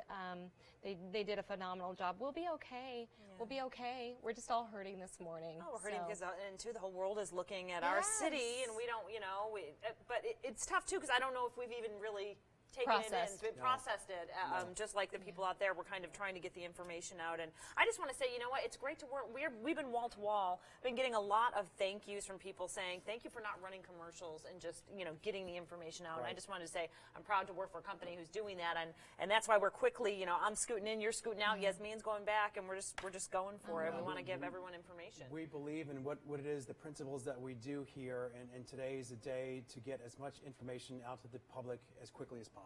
Right. All right, I'm going to let you guys go. I'll be watching. Thank you for your continuing coverage. Thank you, Beth. All right, let's take this moment and kind of reset how we got here. Again, shots were fired at around 10:08 last night. It was day 3 of the Route 91 Harvest Festival there at the MGM Festival grounds. The headliner of the act of the 3-day festival, Jason Aldean, had just taken the stage at around 9:40 when suddenly those shots rang out. We've been listening to that video throughout the morning. We hear at least 2, 3, possibly more spurts of what has been described to be a fully automatic weapon being discharged there on that crowd. We take a look there, you see on your left, that is the view from our Mandalay Bay camera. That is also essentially the view that the shooter had from the 32nd floor of Mandalay Bay, and you can see it is a clear line of sight there down to the festival grounds. Yeah, it's interesting. There had been so much talk about maybe moving it from the festival grounds up to that site that sits empty at Las Vegas Boulevard and Sahara's, where they had the Rock in Rio, and then they decided to keep it here at this location. I was trying to look back to see how many years it had been there. Sent a text out to John Castellamides from the Review Journal, who comes on Wednesdays with us, and he said since 2014. So it kind of kicked off. It was popular, and it would sell out. And all these people were there having a great time. So, all right, we're going to check back in right now with Marissa Kinniston, who's there at UMC. She was there for that press conference. Marissa, keep us up to date, please. Yeah, they did say that over 100 people were being treated at UMC throughout the morning. Now, we've been talking about all the amount of support that has been coming in for the people working tirelessly throughout this event. Take a look behind me. You can see on top of this police car just the amount of water, donuts, food, supplies here for all the people that have been working so hard throughout this event. And just a few minutes ago, there was actually a group of surgeons there grabbing some snacks, grabbing some water. They've been here for hours, actually since around 10 or 11 last night. They tell me they're exhausted, but just so proud of their team. They say victims started coming in. At one point, there was about 50 people that needed surgery around the same time. They said so many of those patients came in by ambulance, but there were also many more who were self-transported. There were people coming into the trauma center in beds of pickup trucks that were needing immediate attention. Now, again, UMC has been taking some of the most critically injured patients. They say they have had plenty of room inside for all these patients, and in fact, some people are being retransported, actually being sent to UMC for even more treatment after being at some hospitals, other hospitals around the valley. Right here behind me, I want to show you guys, police officers are actually checking every single car that comes through right here into the hospital. They're making sure that only employees and family and friends are being let into this area right here this morning, guys. All right, Marissa, thank you so much for that update. You know, we talked about, obviously, the great, brave first responders who initially responded to the shooting, but right now, the great men and women in our hospitals, the surgeons, the nurses, the ER staff, they're the ones right now who are on the front lines of this as they continue to try and save lives. So thank you for keeping us up to date there, Marissa. All right, take a look here at your screen. These are some important numbers that we want to get out to you, and again, feel free to take a snapshot on your screen, then tweet it and put it on Facebook so that people outside of our area gets this information as well. For people who are looking for loved ones, they call that 800 number there, 1-866-535-5654. Also right now, for people who want to physically try and go down and try and reunite, they can do so at Metro headquarters, but we also understand that that's going to be changing later on at noon today. They're going to be going to the convention center. And also, if you want to donate blood, we've been reporting all morning long right now that lines are really wrapped around the door and that there is maybe a 5-hour, 4-hour wait. I know someone we spoke with tried to make an appointment. The earliest appointment they have available right now is at 8 o'clock this evening. So keep that in mind. If you do want to donate blood, perhaps maybe you want to wait until tomorrow or at a time where you can make sure you don't have to wait in line for 4 or 5 hours. But again, it's a remarkable sight to see that line and to see how people have responded here this morning. Even before some of these centers opened up, we saw people there gathering this morning. It has been remarkable to see. We did get an update from the Associated Press, just sending out some information that the wife of a Tennessee man that was killed by the Las Vegas shooter, she says her husband died because he saved her from being shot. Pretty remarkable. I was trying to piece together because I had been tracking a tweet from earlier, a woman tweeting out that at her father, she said, "Everyone, could you please pray for my dad?" Yeah, and it looks like the same person. "Could you pray for my dad? Everyone else at the Route 91 festival as well. He jumped in front of my mom and he got shot. Love you, Dad. # a true hero." And from the pictures here that I'm seeing, that does match up, unfortunately. It looks like her dad passed. Just reading the email we have here, he has been identified as 29-year-old Sonny Melton. He is from outside of Nashville, Tennessee. We're told by Justin Bruce, who worked there in Nashville, Tennessee. The town that he's from is about an hour west of Nashville. But this is something that we got to prepare for. We're starting to see trickle in some of the identities of some of the victims, and I believe this is the first person that has been identified as being deceased. A sad, horrific story. We hear about him trying to save, and he did save his wife's life, but unfortunately lost his in the process. Wow.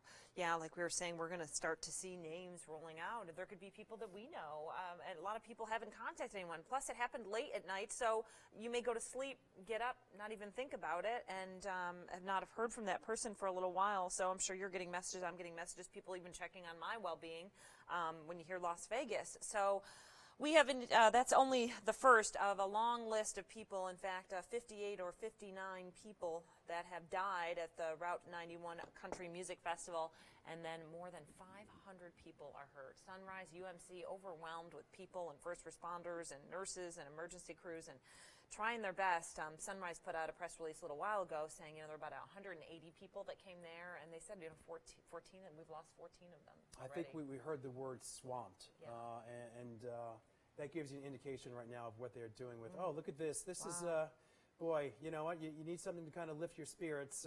This view right now from Chopper 13, this will help to some degree. Look at that. Look at that. This is the line. What center is this, guys? I don't know if we know, but this is outside one of the places where people are donating their blood.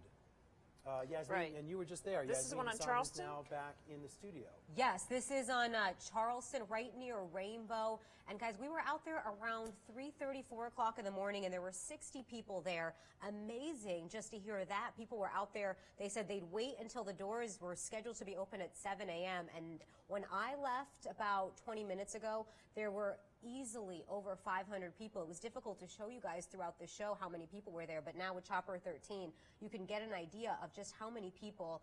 They're wrapped inside the parking lot. You can't park in there. They're wrapped all the way around the building, and the organizers have been coming outside telling people, listen, if you're in line, you're going to be here for at least 5 hours. We're trying to get everyone in. You have to, do an interview. It's a little bit of a process to donate blood, but not one person left. Everyone stayed out there. They said, it's just a few minutes, a few hours of their time. It's the least that they could do. So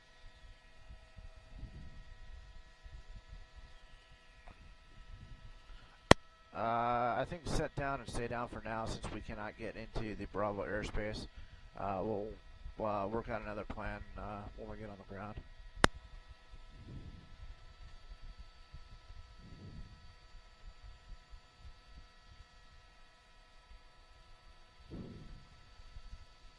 Wow, that is a lot.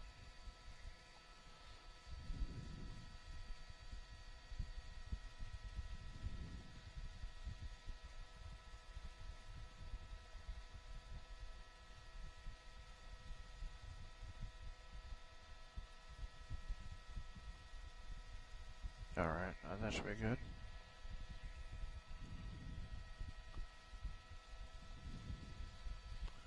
Hey, control room, it's Harvey, you got me.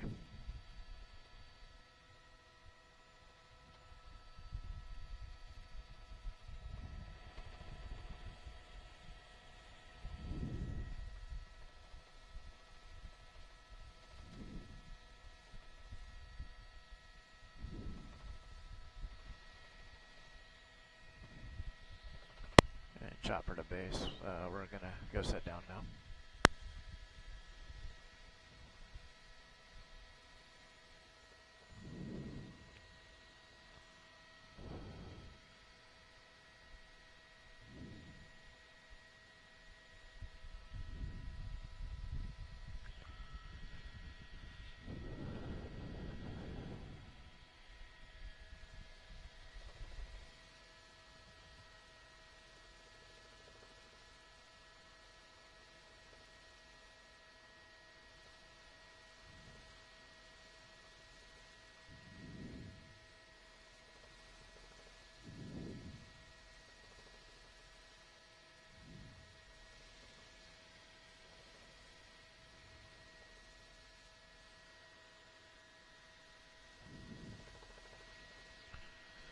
I'm thinking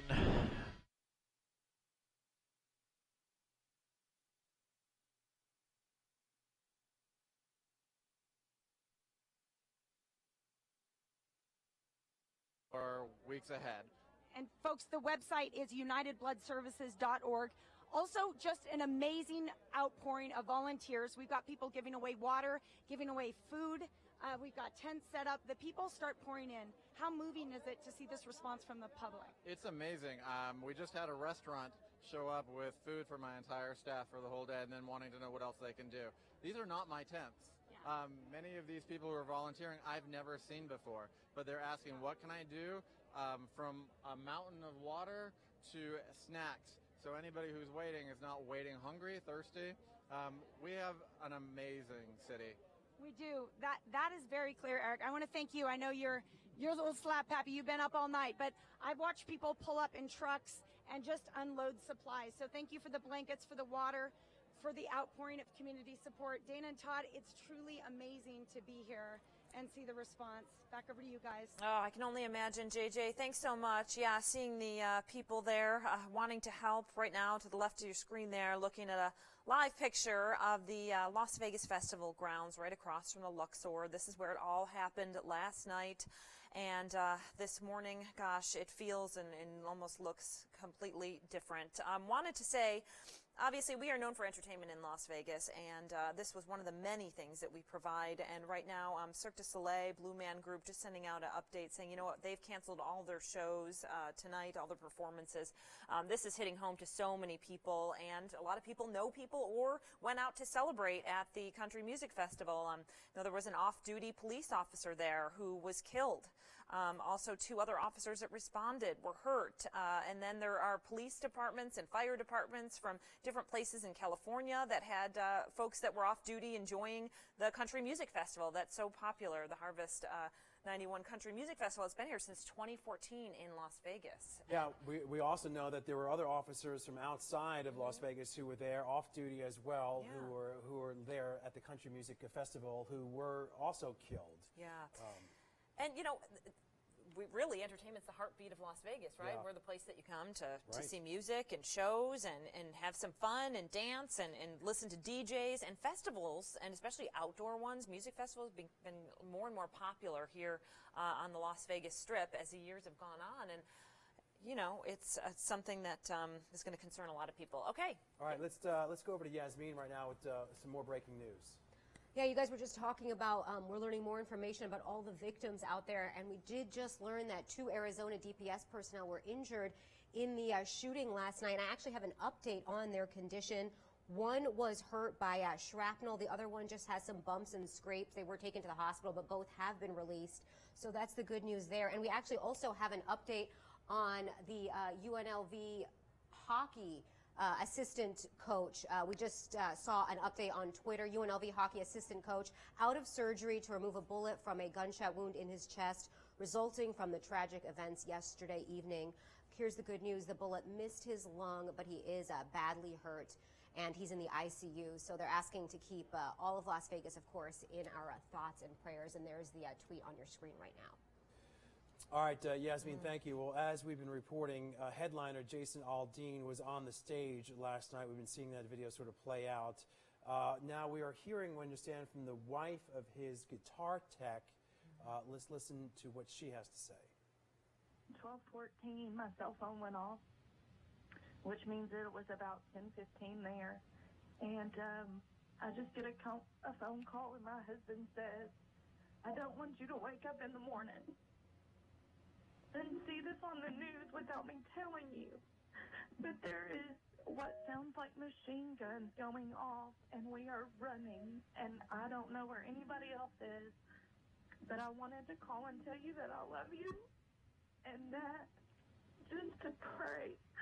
Please pray." Well, with so much going on in recent times, you never know, and everyone seems to place that phone call and just make sure that they talk to someone that they love and let their families know where things stand, and that's so important. And we should mention that Jason Aldean had said and reported that his entire crew was safe. Right. So that guitar tech was able, one of the fortunate ones, to get out of there okay.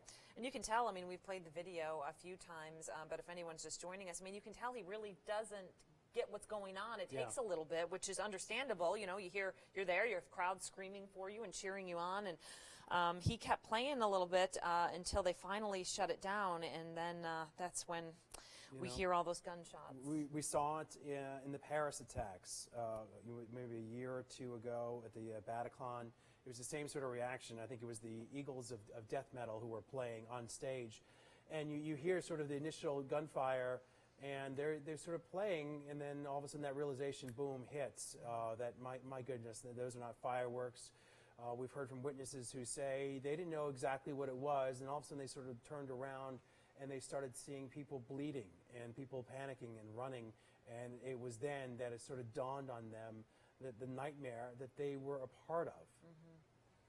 We have seen messages from our former presidents, Bill Clinton, Barack Obama, same with Donald Trump, our current president, not only sending out a tweet, but speaking to America a little bit earlier, talking about the situation in Las Vegas and letting us know also that he will be here on Wednesday. The president also ordering the flag there at the White House and really across the country and world at half staff today, which we did have that live picture up earlier showing that.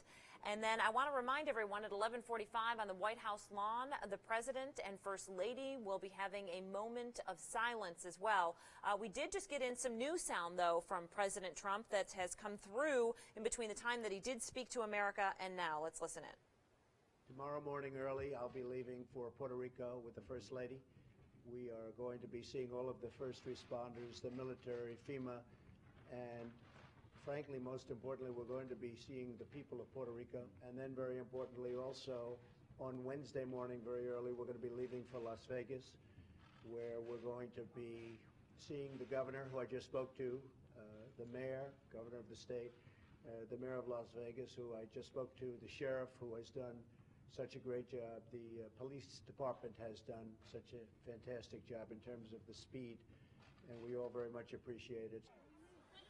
And obviously, with the president and his hotel here, Las Vegas, this is a town, this is a city that he knows very well personally. For sure. Trump, their hotel, Trump International Hotel, a ways away from where this shooting happened, actually the opposite end of the strip. But yeah, it's just off the strip, and it's part of Las Vegas as well. So he'll be here Wednesday to check on everyone, and probably his own property as well, like you mentioned. All right, let's sort of recap as far as what we know concerning the lone gunman. As I mentioned before, you know, I don't even like to say his name, but this is sort of part of the duty that we have right now to provide whatever information we can. He has been identified as, there you see the picture there on the screen, as 64-year-old Stephen Paddock from, he's from Mesquite. He has a history of being an accountant. He lived in Texas, we know. He had a private pilot license. He has no criminal record here. I think the best thing that we could find was maybe a citation. I think Sheriff Lombardo had mentioned, relatively minor from years back.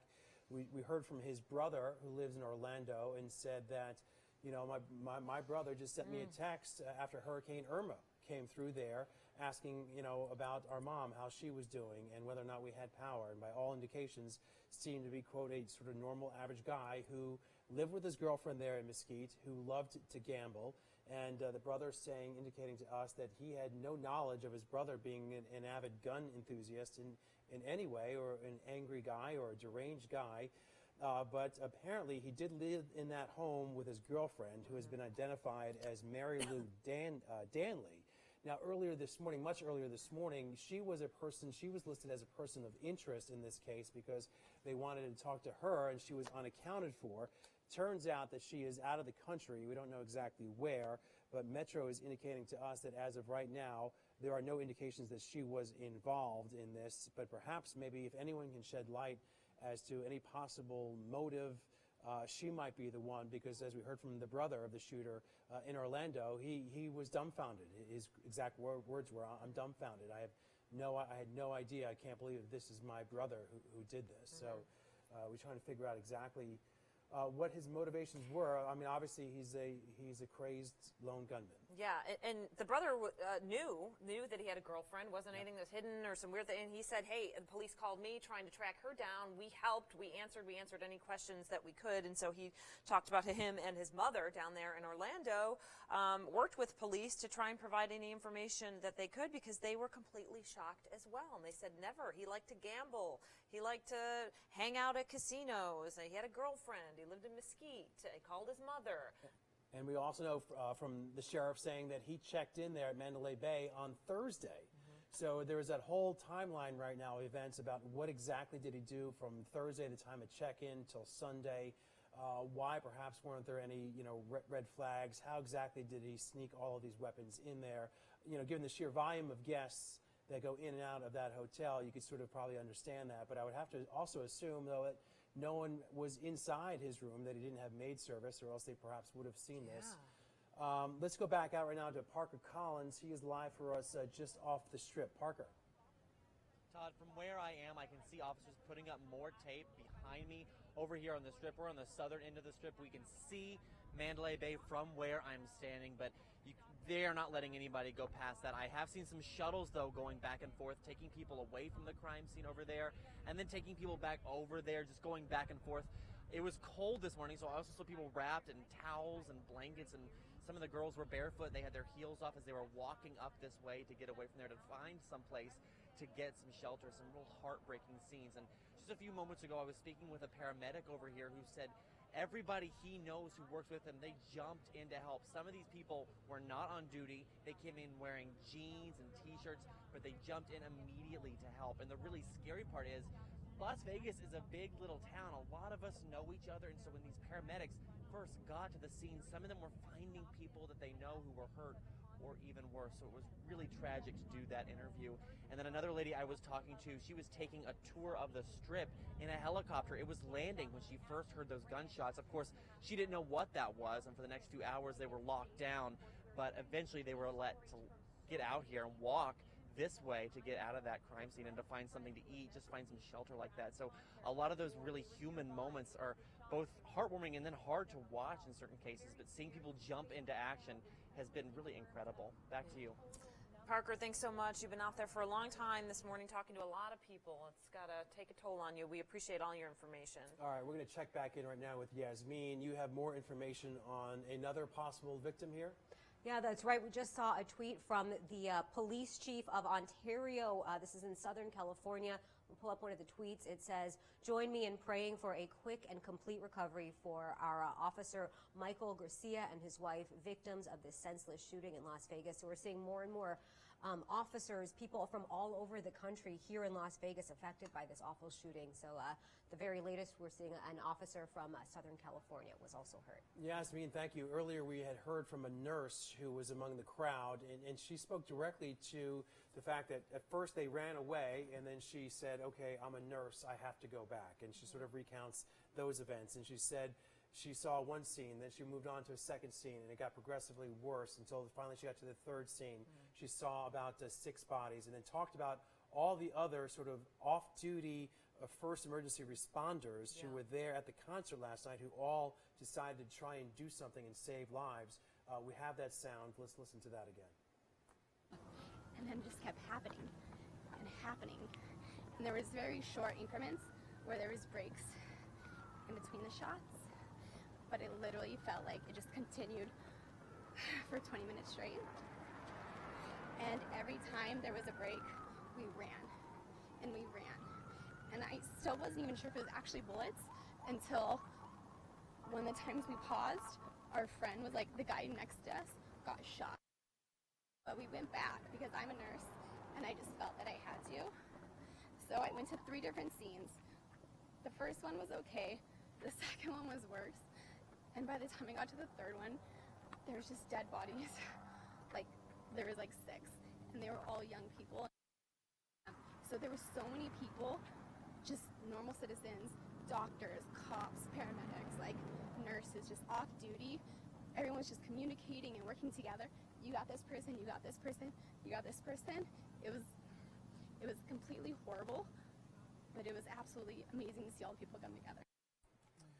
Yeah, and that's exactly what I was describing. It was completely horrible, as she said, but it was absolutely amazing to see people come together. And that's what we've seen time and time again this morning, these countless examples of these people who just decided, you know what, we're still in danger.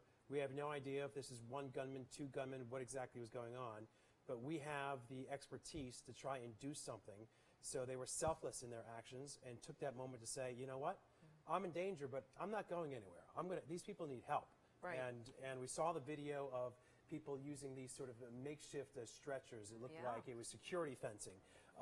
You know, whatever they could and they had available at the time, they were using to try and get these people help. Yeah, whoever's there first, whatever's closest, just take it and go with it. And that's especially when you have so many people there. It's such an emergency situation with such panic.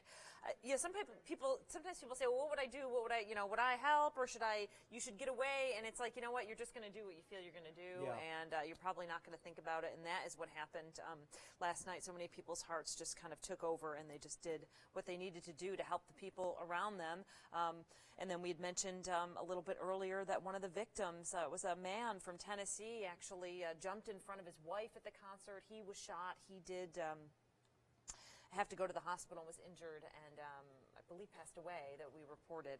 So, that wife has to deal with that, but also knows that her husband saved her life, and he's a hero in the eyes of so many people. Yeah, absolutely. And we heard from that nurse, and she said it. She was almost apologetic, and I don't think she needs to be. She said, we ran, and you could understand that. And then she said, but we went back, and that's because I'm a nurse, she said. And that's so telling of some of the heroic actions that we saw unfold among the chaos and the horror that unfolded here in our city. And you and I, before we came on air today, we tried to collectively, I think, catch our breaths, and we looked at each other and we said, this is unbelievable. This is happening in our city, and we're outraged, we're upset. It's going back and forth between anger and losing control of your emotions. It's a tough day for so many people here in Las Vegas. Definitely, and then wanting some answers. We don't really seem to understand why this person would do that. We don't know anything about, and we haven't come across anything terrible about his past, or any jail time, any citations. His relationships with his family and girlfriend seemed fine. In the neighborhood, they said they were shocked. People, I think Tom George was up there, and he said people had lived near him in that neighborhood for almost a year, and he said it was quiet, never disturbed anything. And you had mentioned Chopper 13 showing us the aerial shot. House looked well kept, no problems at all. Yeah, there's nothing that you could sort of take from that, which I think tells you something, which is, by all accounts, this guy lived a life where he was out of trouble. And for him to do this is just, you can't wrap your head around it, and to that point, we had heard from ISIS recently. Hold on for a second. I'm sorry, Alex. Are you saying? Yeah. We're going to go to the White House press secretary right now, Sarah. These two questions about gun control. Has this particular massacre made the president think anything more about pursuing tighter gun laws, such as background checks, to prevent massacres like this from happening again? Look, this is an unspeakable tragedy. Today is a day for consoling the survivors and mourning those we lost. Our thoughts and prayers are certainly with all of those individuals. There's a time and place for a political debate, but now is the time to unite as a country. There's currently an open and ongoing law enforcement investigation. A motive is yet to be determined, and it would be premature for us to discuss policy when we don't fully know all the facts or what took place last night. Jeff. To follow on that, Sarah, though, do you believe that, or does the president believe that this is a moment, that this is a time when this should not be a political discussion, it should be a policy discussion? Does he believe that he could bring something new to the gun debate that has been, I guess, locked in typical politics for so many years? Yeah, I think today is more, again, like I said, a day of reflection, a day of mourning, a day of gratefulness for those that were saved. And I think that there will be certainly time for that policy discussion to take place, but that's not the place that we're in at this moment. But certainly I think that there's a time for that to happen. Before he was elected president in some 15 or 16 years ago, he did have a different view on guns than he had during the campaign. Does he believe that this is something that he could lead a bipartisan effort on at some point? And at what point would that be appropriate? I think that's something that we can talk about in the coming days and see what that looks like moving forward. I think one of the things that we don't want to do is try to create laws that won't create or stop these types of things from happening. I think if you look to Chicago, where you had over 4,000 victims of gun-related crimes last year, they have the strictest gun laws in the country. That certainly hasn't helped there. So I think we have to, when that time comes for those conversations to take place, then I think we need to look at things that may actually have that real impact. Matthew. Thanks, Sarah. On Puerto Rico, can you tell us a little bit about the president's aims for his visit tomorrow, and do you expect any attention given some of his comments over the weekend? We have several stops that we'll put out later this afternoon in terms of the specifics of that trip. We are going to be spending significant time there in Puerto Rico, meeting both with first responders as well as the storm survivors, and we'll again put out the details of that exact schedule later today. His comments over the weekend, like the folks down there wanted everything done for them, do you expect that to come up in any of his conversations? I expect the focus. All right, we're going to go over to Yasmin. Actually going to switch gears to some other breaking news. This is unbelievable here. We have other news happening right now, and it's not good, Yasmin. No, it's awful that I have to report that there are reports of a shooting at a school in Pahrump. Now, we have reached out to the public information officer, so we don't know the exact name of the school, but here's what I can show you. This is the Nye County Sheriff's Office Facebook page, and it says that all Nye County and Town of Pahrump government offices have been closed in Pahrump as a precautionary measure. This includes the courthouse. So this just happening within the last few minutes. We're going to, of course, stay on top of this, and you guys have more on the shooting, but I'll be working this as well this morning. Keep It us is up to date. unbelievable, Yasmin, unbelievable. Our producers have been telling us in our ear when we first got reports of that, and I was shaking my head. I said, that can't possibly be, but as we're getting more and more information, we have enough at least to confirm that there are confirmed reports of a shooting in Pahrump. It's devastating news today, devastating news. We haven't found out the exact school. Yeah. I don't think Yasmin mentioned it either, so we're trying to gather that information. The governor is going to speak on the situation, the shooting over at the festival grounds at 11:20, so that's about 2 minutes away. If he's on time, we will definitely take it then, or we'll wait to hear from him, and then as soon as he's up live, we will bring that to you. Yeah, I'm just looking at my email inbox here, and apparently the governor is going to speak from Sunrise Children's Hospital. Sunrise Children's Hospital Circle driveway, the main entrance there.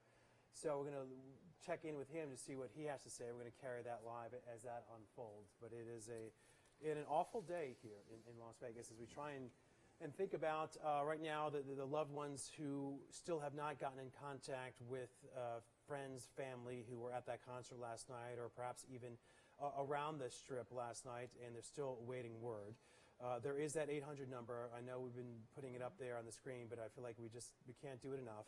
Yeah. It is 1-800-535-5654. There you see it. That's the number to try and call to try and get the best possible information right now as far as verification is concerned with people who have checked in. We also know, I believe, at noon, right at the convention center, that's going to be sort of the reunification center, as it's being called, where you could physically go and try and find loved ones, friends, or family who were at last night's concert. Right, bringing them there, and then hopefully when you show up, they will be there as well. Also, MGM Resorts International putting out a plea for certified trauma counselors. They say if you can volunteer your time, please go to the Circus Ballroom D, where you will be given an assignment. They say they're grateful for the support from our community, but again, that's Circus Ballroom D. They are looking for certified trauma counselors. They have so many people that want to talk with counselors, and not only victims, people that were there, people that also worked with folks that were traumatized last night, employees from all the MGM properties and hotels on the Strip. They need counselors, and they would like to obviously get more and more certified counselors. And so you can go to the Circus Ballroom D, and please share that information and pass that around. Yeah, we've been hearing from people, and we've been seeing this video of the carnage, and you can imagine even for survivors, their lives will never be the same again going forward, and they're going to have to try and cope with what they experienced and the trauma that they saw. Not only for people who went to the concert, but also first responders. Hey, listen, yes, they're trained for mass casualty events, but there's one thing to be trained for it, and there's another thing to having gone through it. They, too, I'm sure, are going to need quite amount of help in the coming days, weeks, and months ahead. Yeah, I mean, I think our community yesterday was mourning the loss of 3 teenagers on the east side of the valley. Yes. They were hit by a vehicle. There were people crying. They were gathered, and our hearts were going out to their families, 12 and 13-year-olds, brothers, and then a police officer that we talked to, someone who responded, was visibly shaken when they arrived to that. And then we think about this now with 58, 59 people dead and more than 500 people hurt. So it has just been a trying weekend and morning here in Las Vegas. the positive that can come out of it is the way the community is responding. Just saw my friend that works for the city post one of the, I believe it's the one of the blood services centers there near them, and people are just showing up and piling up water for everyone that's waiting in line because it's circled around the block at this point. And you know what? They're saying it's going to be hours to wait to even give blood, and nobody cares, which is amazing. Yeah.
and that way they all heard from a trusted person. We communicate with our parents at about the same time. I think that's all I have for now, but thank you for your concern. You do have counselors here? We have lots of counselors here. They're ready to support students, staff, and parents even. Very sorry. Thank you very much. Do you know, does she have children? I'm not all right. Thank you all. Yeah, appreciate that. Yeah. You don't have it. Okay. All right. Thanks. Will there be any additional information coming out at any point, do you think? I think as we know, we'll put one more thing out eventually. It won't be today. Okay. All right. So this is it for. Yeah. Okay. All right. Thank you. Really appreciate it.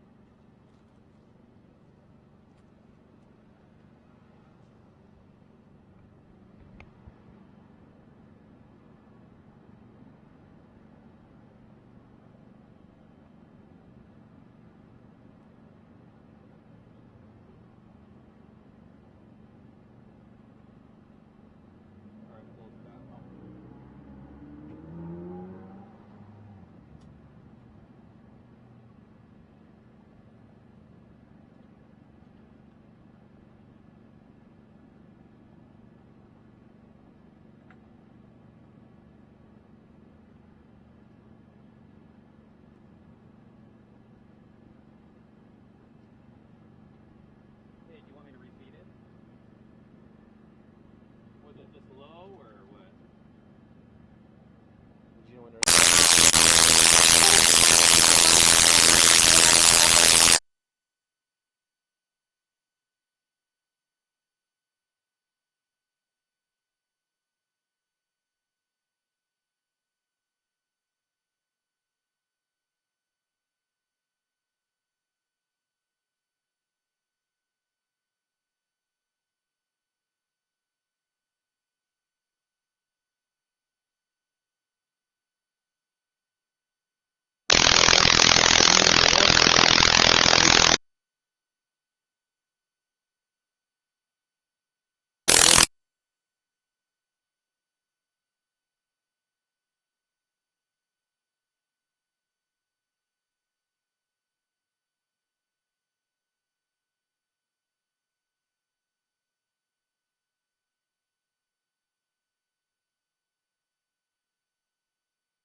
Unified School District wishes to express deep sorrow over the tragic loss of one of our staff members.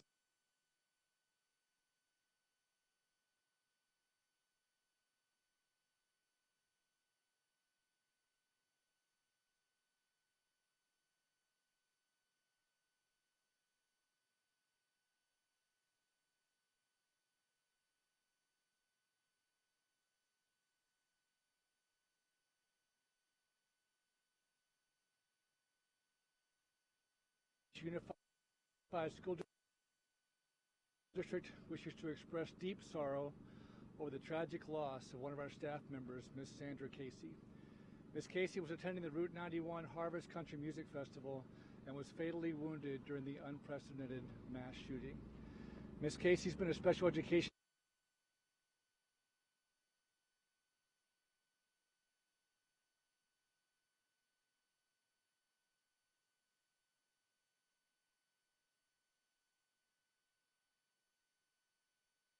commitment to continuing her own learning and to taking on whatever new projects came her way. She's made a tremendous difference in the lives of our students and their families, many of whom worked with her over multiple years.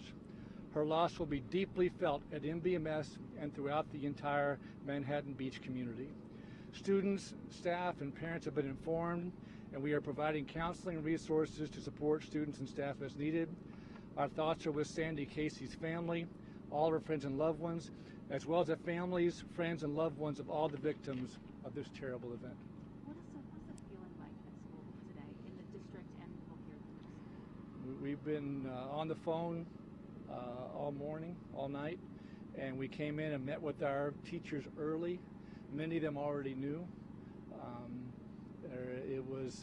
They found great solace in being together, but it was painful. There's a lot of pain on the campus today. We have counseling resources for our staff that's needed. We've told our students as well. Some of them know her very well, and it's a very difficult day in our district. She was there with some of other employees as well? Yeah, there were a lot of our employees who were there. We've heard from all of them that we know were there, and the rest of them are safe. You know, I imagine when we're talking about special needs children, are there any more sensitivities, or is it even harder to deal with something like this? Before we talk to any students in her class, we communicate with their families first about the best way to communicate with their children. Yeah. How are the children told today? We had teachers tell them in our school here. We think it's best coming from someone they know. So we talked to our teachers about that, gave them material to read, and that way they all heard from a trusted person. We communicate with our parents at about the same time. I think that's all I have for now, but thank you for your concern. You do have counselors here? We have lots of counselors here. They're ready to support students, staff, and parents even. Very sorry. Thank you very much. Do you know, does she have children? I'm not going to. All right. Thank you all. Yeah, I appreciate that. Yeah. You don't have it. Okay. All right. Will there be any additional